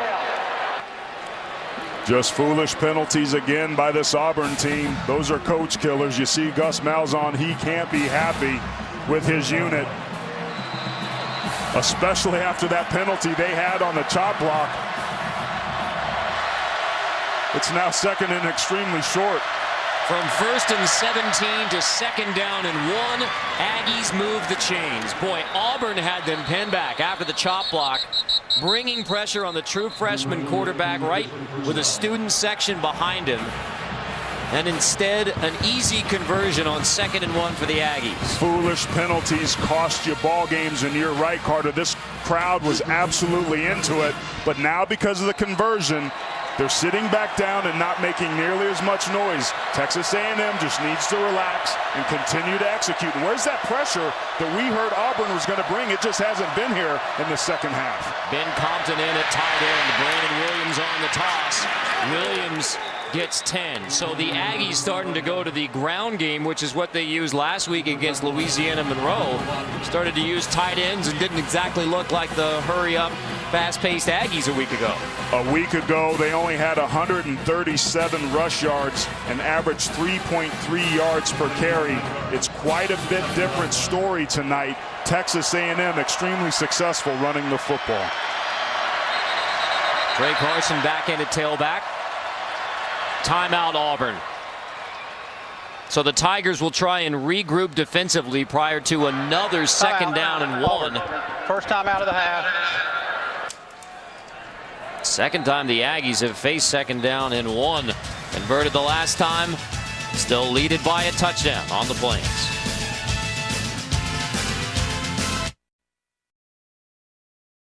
It's time for our Geico game recap. The home of War Eagles, spirit in flight to get it started, but it was Kyle Allen in the Aggie offense that was off to the hot start. Malcolm Kennedy's 60-yard touchdown, and then Allen's second touchdown pass. Josh Reynolds, 36, so the true freshman off to a red-hot start. This was at the end of the first half. The turning point, really. The blocked field goal when Auburn had a chance to cut it to single digits. DeShazer Everett takes it all the way back. Touchdown Aggies to make it an 18-point lead at the half. Auburn trying to fight back. Nick Marshall, 1-yard touchdown run. Marshall, deep shot.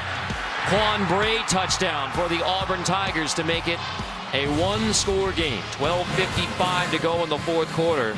Texas A&M 38, Auburn 31. This was Brandon Williams coming off the field after a 10-yard run, and he clearly wasn't happy with getting substituted in the running back rotation. Well, he's been a factor, and when runners are hot, they don't want to come out of the ball game, but that's not his call to make. That's Kevin Sumlin's. 2nd and 1. A&M winning on first down is a big, big part of this drive. Trey Carson, the junior from Texarkana, Kevin Sumlin says is becoming a leader for this offense. Moves the chains.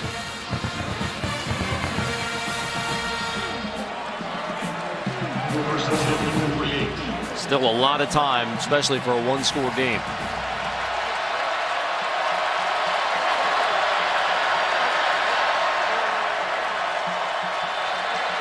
You'll notice Carter a little bit tighter coverage out on the outside edges. And now he's walking off. That can open up the inside of the defense for those quick hitters. Allen to Kennedy on the outside, shaking his way from Jonathan Jones, who manages to hang on and make the stop near the Auburn 49. Malcolm Kennedy, 6 foot, 205 pounds, and Jonathan Jones is 5'10", 182, and that time it was just raw, pure strength and open field running ability to pick up a tough 4 yards. Kennedy nearing 120 receiving yards in this game, including the 60-yard touchdown. Uncovered up here in the slot. Watch that overhang player just inside that hash. Allen, play action to the slot. It's Reynolds who has another first down inside the Auburn 40. We talked about that arm strength. This ball comes zinging out. Reynolds just sits in that hole, and that ball's on the outside. And because of the placement, Reynolds is able to grab it and make some yards after the catch that picks up the first down. Reynolds now 78 yards, pair of touchdowns. A lot of hands on the hips for this Auburn defense. If you're a Tiger, it's about the time where you need to step up and make a play.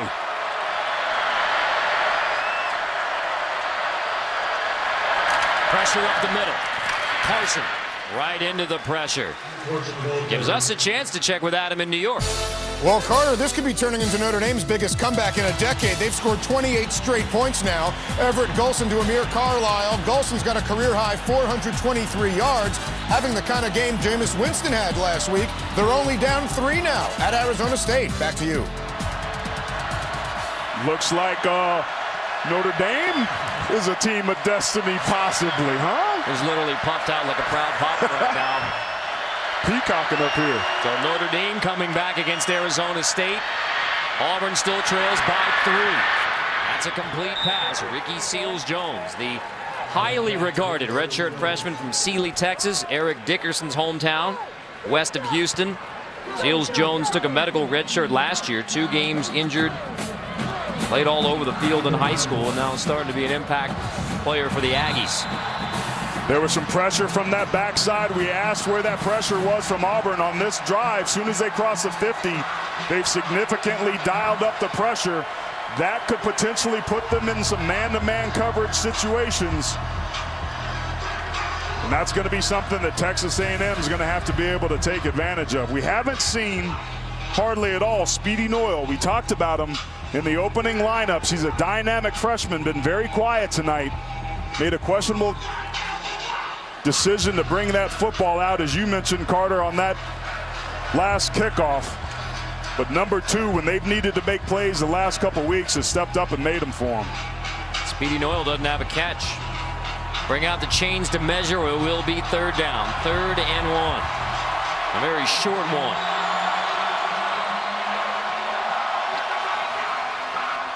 Third and 1 with this offensive line that's done a good job, averaging almost 7 yards per carry tonight. They haven't run it much, but this is a situation when you're on the road, you have to be able to run the football. I say you feed the big guy, Trey Carson, your thumper, number 21, and pick this sucker up.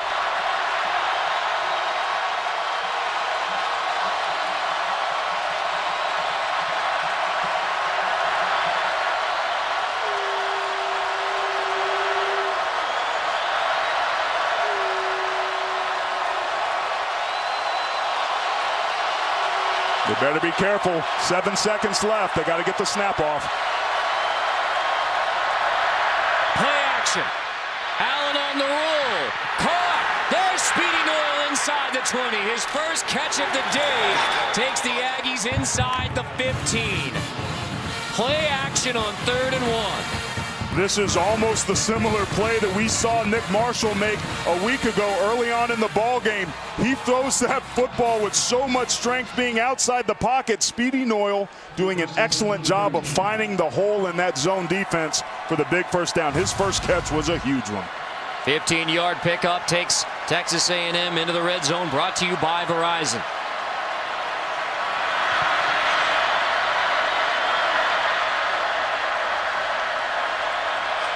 Pressure up the middle again from Auburn. Williams right into that run blitz. Still gets 3. Jonathan Ford makes the stop.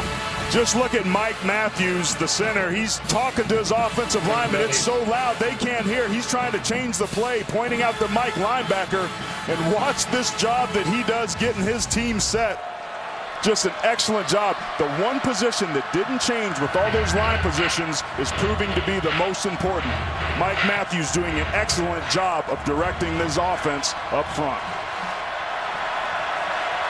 Aggies have used up almost 6 minutes on the drive. Now can they punch it in? Play fake. Allen steps up in the pocket. Goes scrambling. Toss incomplete. Off the hands of Speedy Noyle. Jonathan Jones in coverage, 3rd down. They brought some edge pressure that time off the play action. Right off that outside edge. The guard was late getting over there, the tight end. And he put it just too much mustard on it. Just high and outside for Speedy Noyle. Another big 3rd down in the red zone. The most important down in the critical situation is what we're about to see.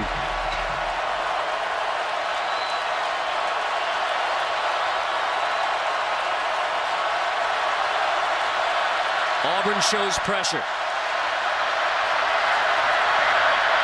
Option, toss, hauled in by Trey Williams. Nowhere near the first down. Gets to maybe the 9. A little bobble on the option, but Williams manages to secure it. 4th down, field goal unit coming out to make it a 2-score game again. Yeah, they had some success early in the ball game, if you remember, on that naked pitch. This time they run it into the boundary, but to Auburn's credit, they were able to set that edge, and the pursuit was able to bring him down. Great stop that time on 3rd down by the Tigers.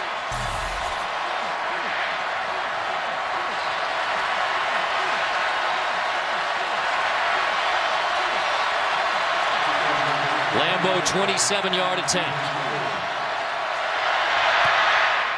Lambeau boots it through. We're back to a two-score game. 41-31. The first across 40 is Texas A&M. 41-31. The Aggies were backed up deep in their own territory. After a chop block penalty, it was Trey Williams shaking his way free to give the Aggies breathing room. And Josh Lambeau finishes it off. 7:54 to go in Auburn. Aggies lead it by 10.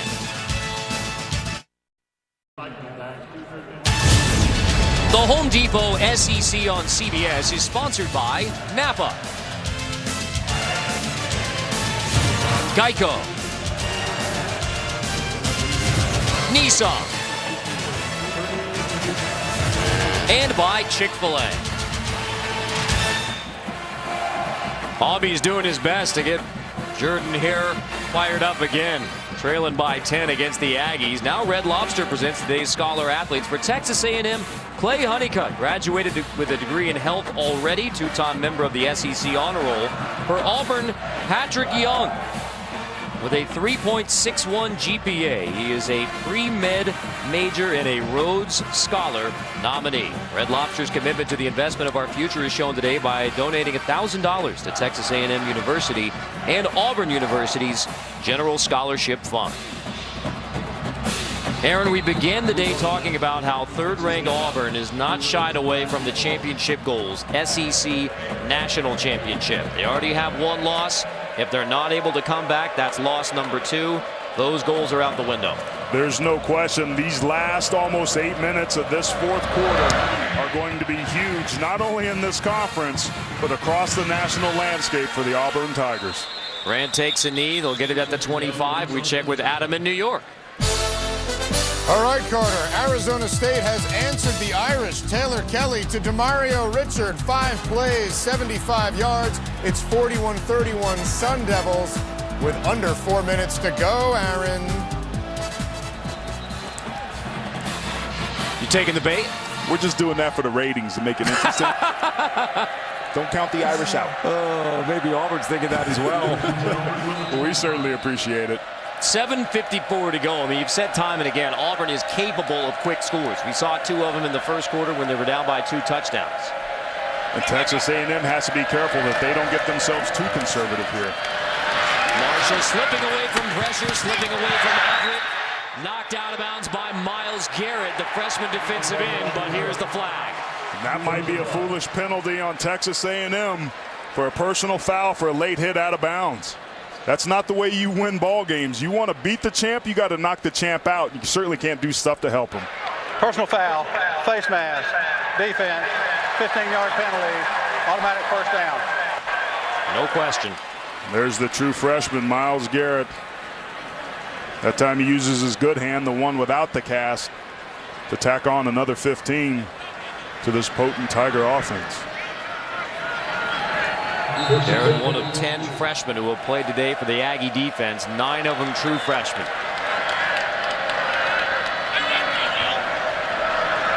Texas A&M with 6 in the box. This is an advantageous number count, and here they walk the safety down to get some extra help against the inside run after the check.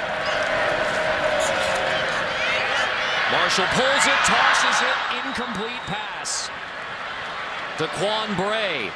So the package play resulting in the pass, but Marshall left it well short. This is one of the hardest plays for defenses to defend. The run-pass option. Be right, it just wasn't a good throw or pitch, if you will, that time by Nick Marshall, but it was a forward throw, so it was an incomplete pass. One of only 6 incompletions on the day for the senior quarterback. He hasn't thrown it much. I would expect them to take a deep shot here shortly. There's the play action. Marshall, there's the deep shot. Downfield, it is caught inside the 5. Sammy Coates makes the grab.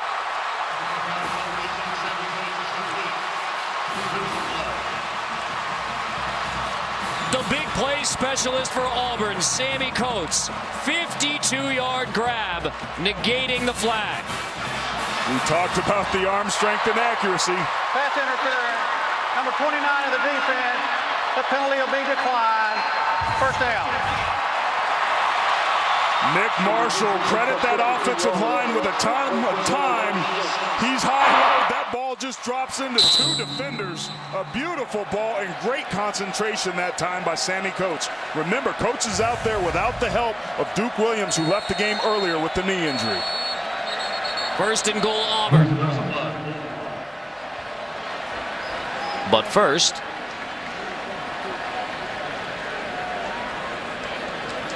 count them. One way or another, the substitution infraction is the question, whether there's 12 men on the field for Texas A&M. If you're the Aggies, you just can't let Auburn complete that last pass. There is no flag. There's 11 men on defense. Well, counted them. Matt Moore said count them. They got 11.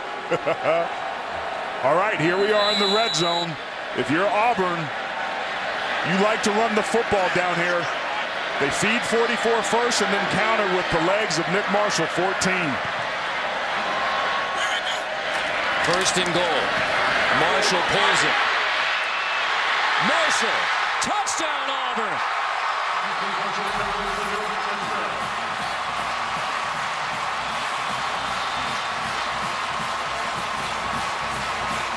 Nick Marshall and the Tigers, a PAT away from making it a three-point game with 6:42 to go. That's Auburn football. The deep shot to Coates. Marshall takes it in himself.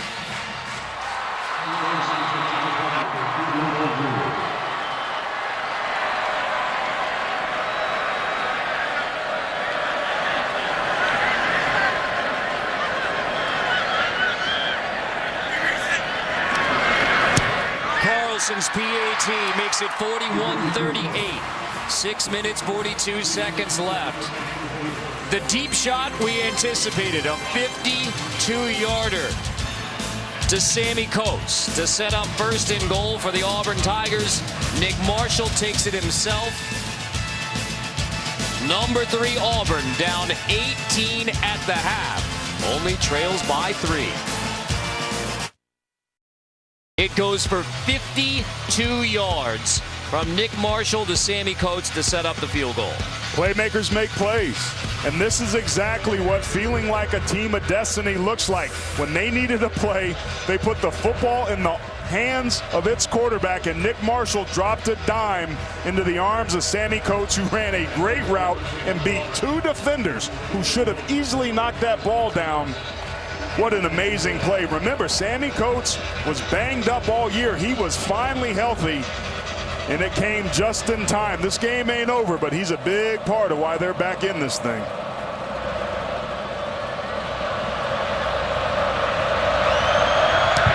Daniel Carlson's kickoff. Ray Williams brings it out. Williams across the 15, shoved out short of the 20-yard line. We send it back to Adam Zucker in New York.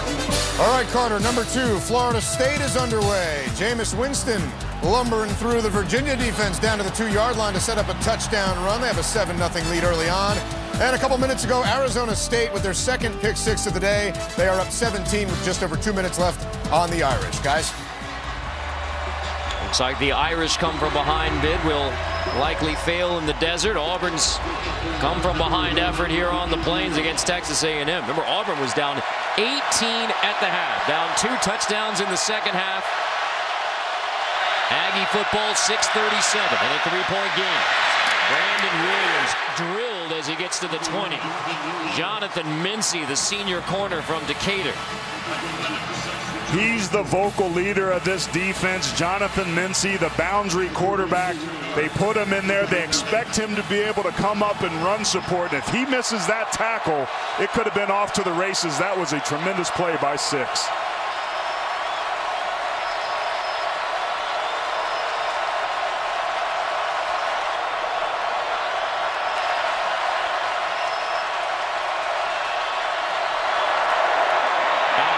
Pressure, steps up, incomplete. Low, intended for Malcolm Kennedy. 3rd down. With all of Jordan Hare bearing down on the freshman quarterback, Kyle Allen. And that time there was a ton of pressure, and Kyle Allen made a good decision. That was a very tight window that if he had thrown up high would have been intercepted. Here's a big third down. Auburn's been showing pressure. What do they dial up here on third?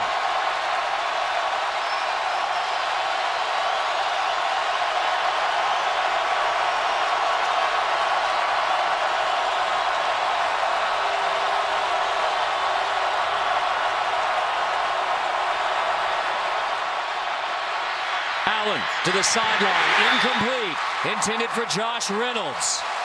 Fourth down. The Aggies will have to punt it back to Auburn with under 6 minutes to go, clinging to a 3-point lead.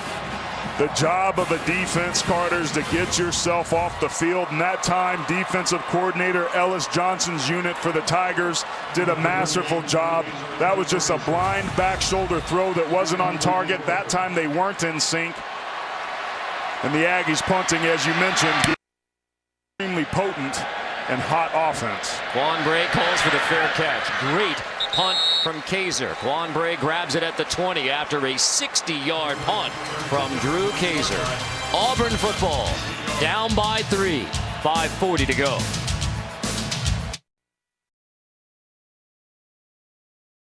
Well, that's an interesting ball game. Both teams are physical. Both teams can run the football, but the one area that Alabama has a decided advantage is at the quarterback position. And I wonder if that's going to be the difference tonight in that game. We'll see here coming up. But before we get to that one, Carter, we got a pretty good one here ourselves, buddy, with Nick Marshall, the quarterback on the field for the Auburn Tigers, who's been hot in this fourth quarter. Cameron Artis-Payne already over 200 yards today. Pushes to near the 28, so 8 more. 5:30 left on the clock in a 3-point game. And there were some great blocks up front that time by the Auburn Tigers offensive line. We talked about Texas A&M's defense. They're starting to get tired. Those injuries are starting to take its toll. This is where the Tigers need to take over. Marshall pulls it, second and true, easily has a first down, slipping to near the 45. Finally brought down by Donovan Wilson, strong safety. Right back up on his feet to get the play call for first down. Texas A&M has 9 guys inside the box trying to stop the run. There was nobody out there on the perimeter, and Marshall ran easily. Pulls it again, tripped up and dropped, and it's Donovan Wilson. That's back-to-back stops. Well, one of those true freshmen. He's from Shreveport, Louisiana. Makes the tackle for loss back near the 40. That's exactly what it is you need. You look how hot this Auburn team is. They've strung some drives together, but they've also scored quickly. That was a huge stop on first down. Now A&M has to be able to force an incompletion or make something happen here again, getting pressure. Play action. Marshall deep over the middle again. Caught again. This time it's Ricardo Lewis to the Aggie 20.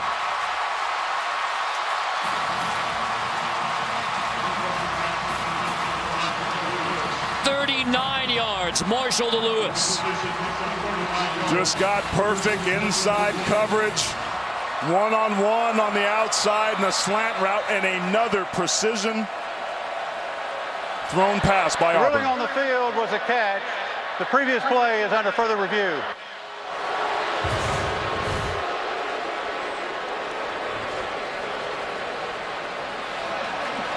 He got underneath that. That's a catch. Big plays crush your defense after that huge play they had on first down. See, that ball's on his hands. To me, that looks like a catch, Carter. The football doesn't hit the ground and bounce back up into him. It looks like Lewis had control and demonstrated that control all the way throughout the catch. And I think it should stand. Replay officials tell us all the time they're looking for a clear picture in order to overturn the call on the field. So if there's a clear picture of that ball on the ground without Lewis's hands underneath it, controlling into the body, maybe you overturn it. That one would be a tough one to overturn. And again, it's in the judgment of the replay official, James Allison. Again, that was number 23, Armani Watts, another freshman. Had an interception at the start of the second quarter a week ago, but that time gave up inside leverage and a big catch. After further review, the ruling on the field is confirmed. First down. Ricardo Lewis's first catch of the game is the 8th Auburn play for 20+. A 39-yard grab for Lewis, who had the prayer at Jordan-Hare's 73-yard TD to beat Georgia last year. 1st and 10 from the Aggie 20. Here comes the run game. Artis Payne, couple more on the right side, running behind Avery Young. Miles Garrett there on the stop. That doesn't surprise me. Now Auburn is going into their 4-minute offense mode. 2-minute, you try to score as quickly as you can. 4-minute, you keep trying to get chunk plays to burn the clock up to limit Texas A&M's opportunity to be able to respond if they get a touchdown here.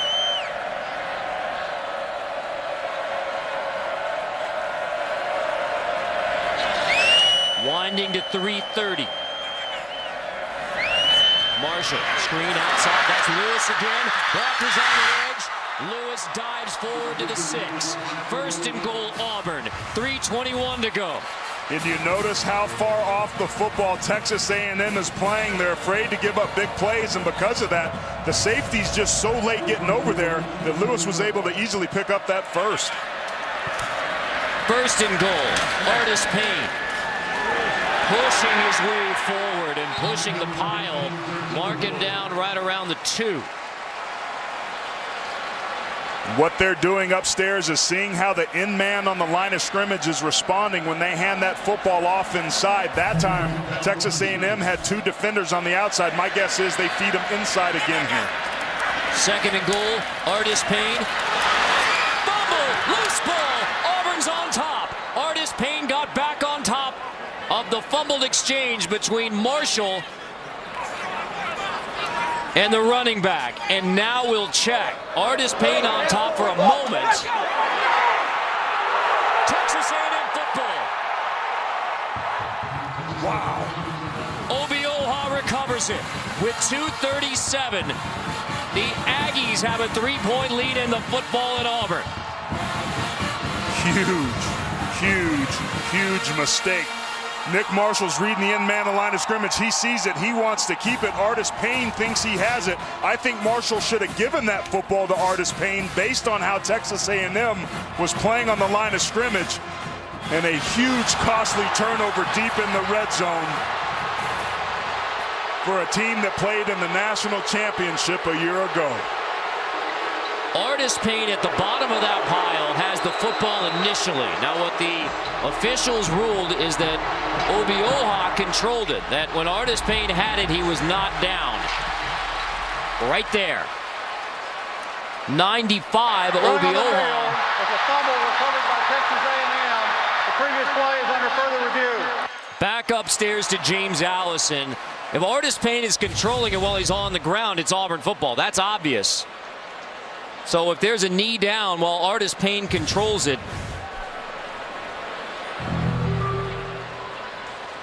They know that this ball was on the ground. They're just trying to determine who was the first to jump on it.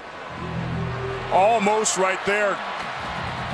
That last look we looked at there, Carter, could very much weigh this thing in Auburn's favor. You know, the problem is, just as we discussed, when you kick it upstairs to replay, you're looking for a clear picture. You're saying at the bottom of this pile, is there any kind of clear picture? I mean, this may be one of those where the replay official says possibly, probably Auburn football, but the rule book says you have to be convinced beyond any doubt to overturn that call on the field. And lots of stuff can happen. It looks like a Texas A&M player has that, so who's to say that the same thing didn't happen to the Auburn player? Boy, oh boy, I'll tell you, that replay booth's going to earn their money tonight. So the bad exchange between Marshall and Artis Payne. Ball's loose on the field. No question that 44 Artis Payne gets on top of the football at some point, but he may not have controlled it. That's the ruling on the field. He didn't have it controlled on the ground. and Obioha took it away. Either way, Carter, whatever ruling they come back with will have a significant impact on the national landscape of college football. This is a huge call and an uncharacteristic mistake between the SEC's leading rusher and a dynamic playmaker, Nick Marshall.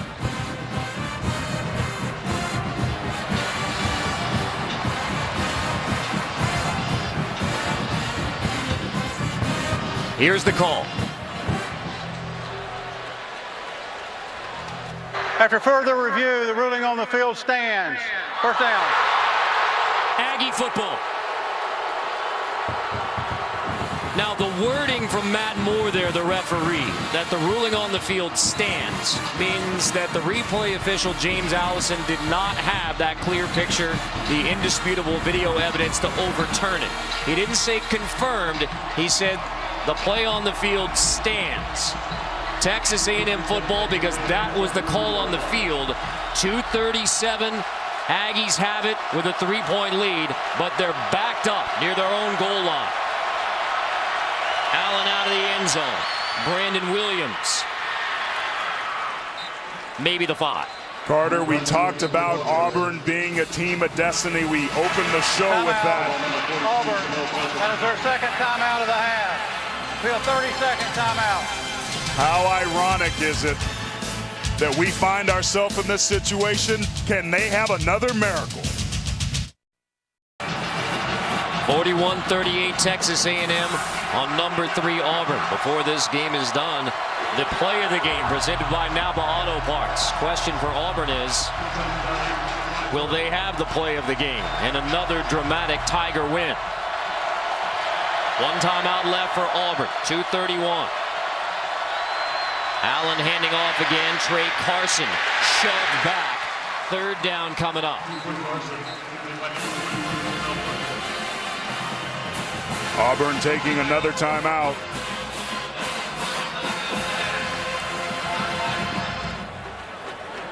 Have to go back to 2012 versus Georgia. I mean, so much about that 2012 season has been forgotten when Auburn didn't win an SEC game. The streak actually started at the end of the year when they beat Alabama A&M.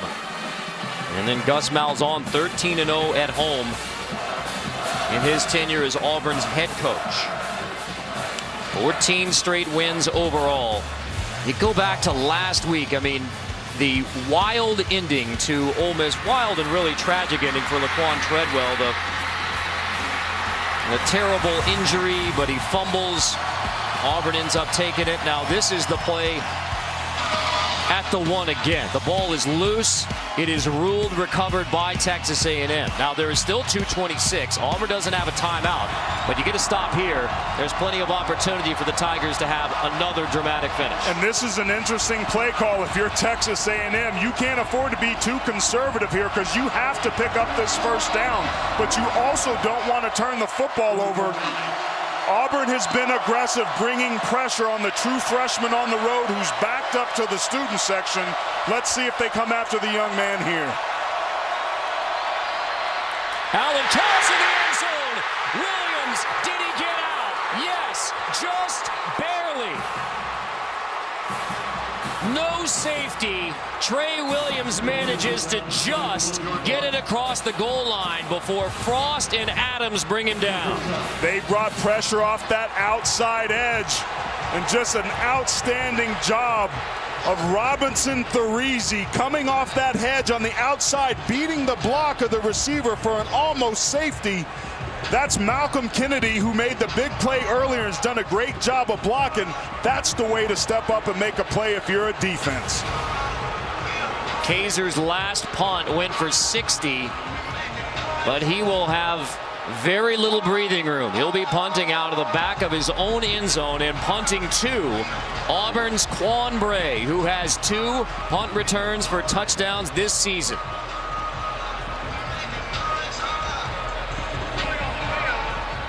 The runner was tackled outside of the end zone. That play is under further review. James Allison is playing a big role today. From a targeting overturned in the first half to the fumble near the goal line to see whether now Trey Williams gets out of the end zone, whether it's a safety. You treat that end zone, the plane, it's just like the touchdown. I mean, if you get it across, then it's out. Matters where the ball is. Well, I tell you what, buddy. Malcolm Kennedy gets this block. It's an easy first down. But because of the aggressive play call and the physical nature of Robinson Thurese fighting through that block, whether this is a safety or not, that was a heck of a play call and execution. And that's how you win yourselves ball games. Yet again, you're in a position where looking for a clear picture, and that's a muddy picture. Well, this is interesting because of how little room there's going to be able to punt this football away. That's on the 1-inch line. I would imagine Auburn, who had a field goal blocked on them, may want to try and come after it and get a block of their own. But they can't afford to rough the punter, so they've got to be careful there. But there's not a lot of room to work if you're Texas A&M.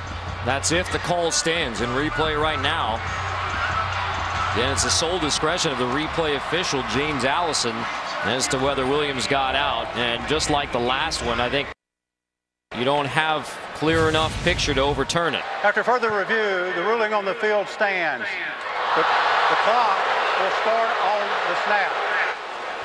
Auburn fans are going to be upset about both of those, but it's pretty clear that that replay official has to have a indisputable, without any doubt look in order to overturn it. Didn't do it either case. So now Drew Kaiser to punt. Quan Bray back to return.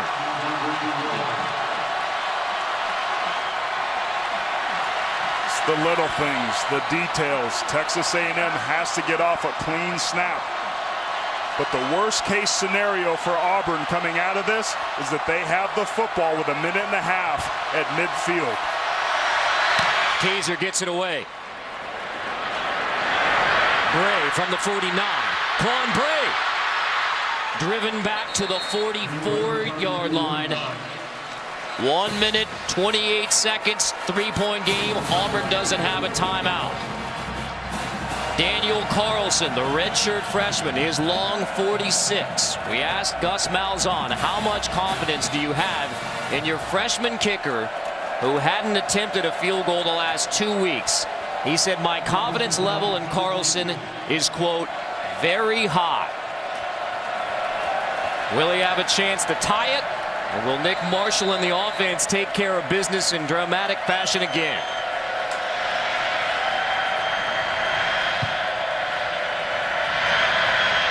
Lewis on the sweep.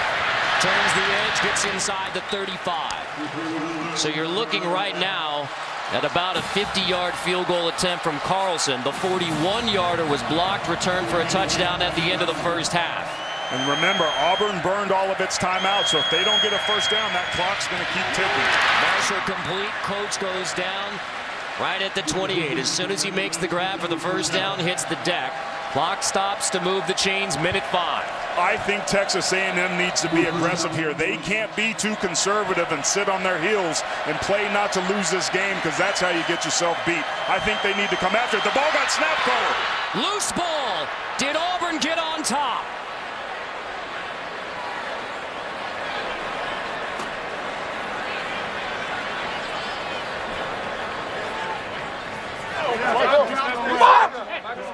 Aggie football. With 54 seconds left in Auburn, Texas A&M has a 41-38 lead. The football in Auburn is out of timeouts. Obioha again comes away with the football.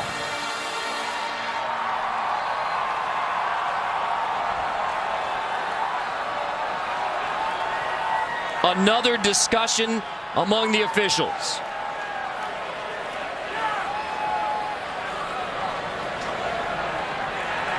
Aggie football. Two critical errors late in this ball game. Reese Dismukes, the unquestioned leader of that offensive line in the offense. Bad communication, snaps the ball when quarterback Nick Marshall was trying to check out of a play. And it appears that the Auburn Tigers may be out of miracles. Alonzo Williams recovers the It's under fumble. further review. And now we're back upstairs to the very busy replay booth.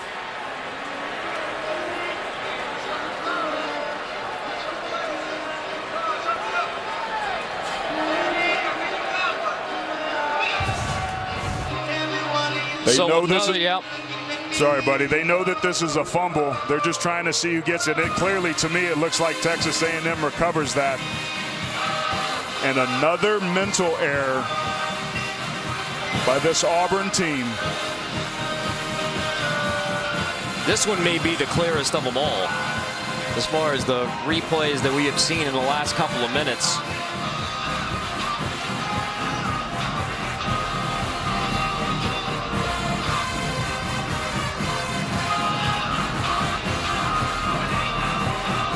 That's Williams. I mean, Marshall's on the ground because he's dejected after the fumble. It's Alonzo Williams, the junior nose guard, who recovers it.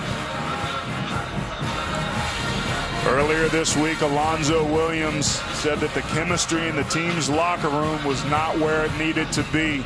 We talked about this Auburn team who believed in itself.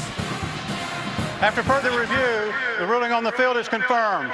First down. 54 seconds. Texas A&M can take a knee at Jordan-Hare. Two fumbles late cost Auburn. The exchange between Marshall and Artis Payne, and then the fumbled exchange between the center Dismukes and Marshall.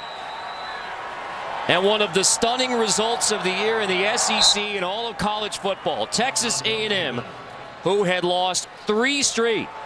The last win for Texas A&M in the SEC was back on September 27th.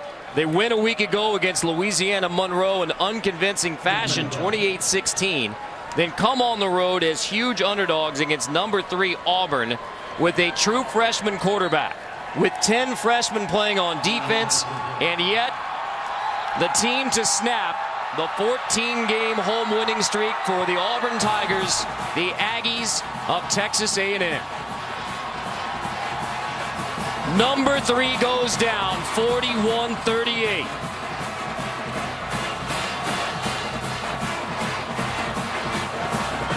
In the last 4 snaps of the game for the Auburn Tigers, 2 turnovers. With Alabama LSU still to come tonight on CBS. Now it's time for the play of the game presented by Napa Auto Parts. It is the 2 fumbles at the end of the game. Down near the goal line with Auburn going in, A&M recovers. And then 3 plays later, Marshall and Dismukes, the early snap recovered by the Aggies. And here's your updated SEC West standings. Auburn taking its 2nd loss. Alabama LSU tonight. The Aggies get their first SEC win since September 27. Win number 7 of the year for the Aggies, and they head back to College Station, becoming the first team since 2012 to win here at Jordan-Hare Stadium against the Auburn Tigers.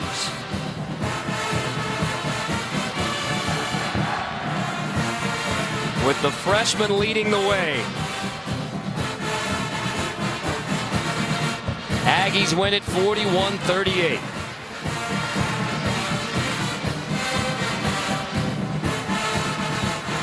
In the middle of the Aggie celebration, here's Jamie Erdahl.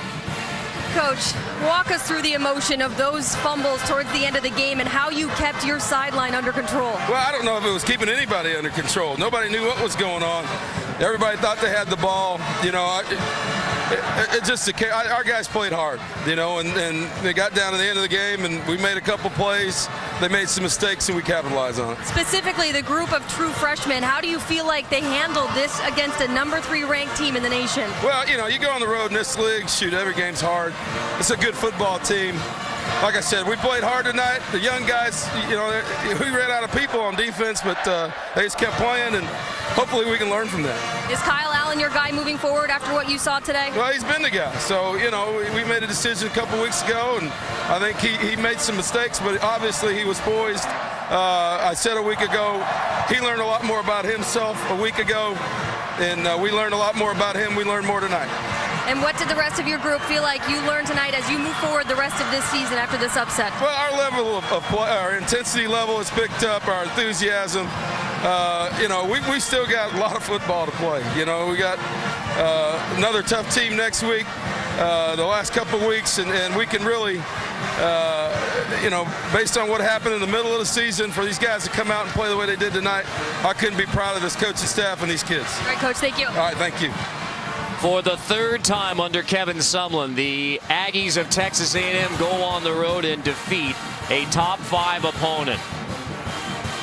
41-38 the final. A&M over Auburn. For Aaron Taylor and Jamie Erdahl, this is Carter Blackburn saying so long from Auburn, Alabama. Final score, Texas A&M 41, Auburn 38. Still to come in prime time, number 5 Alabama against LSU. This has been a presentation of CBS Sports. We'll send you to New York. Adam Zucker with the Dodge post-game show right after this.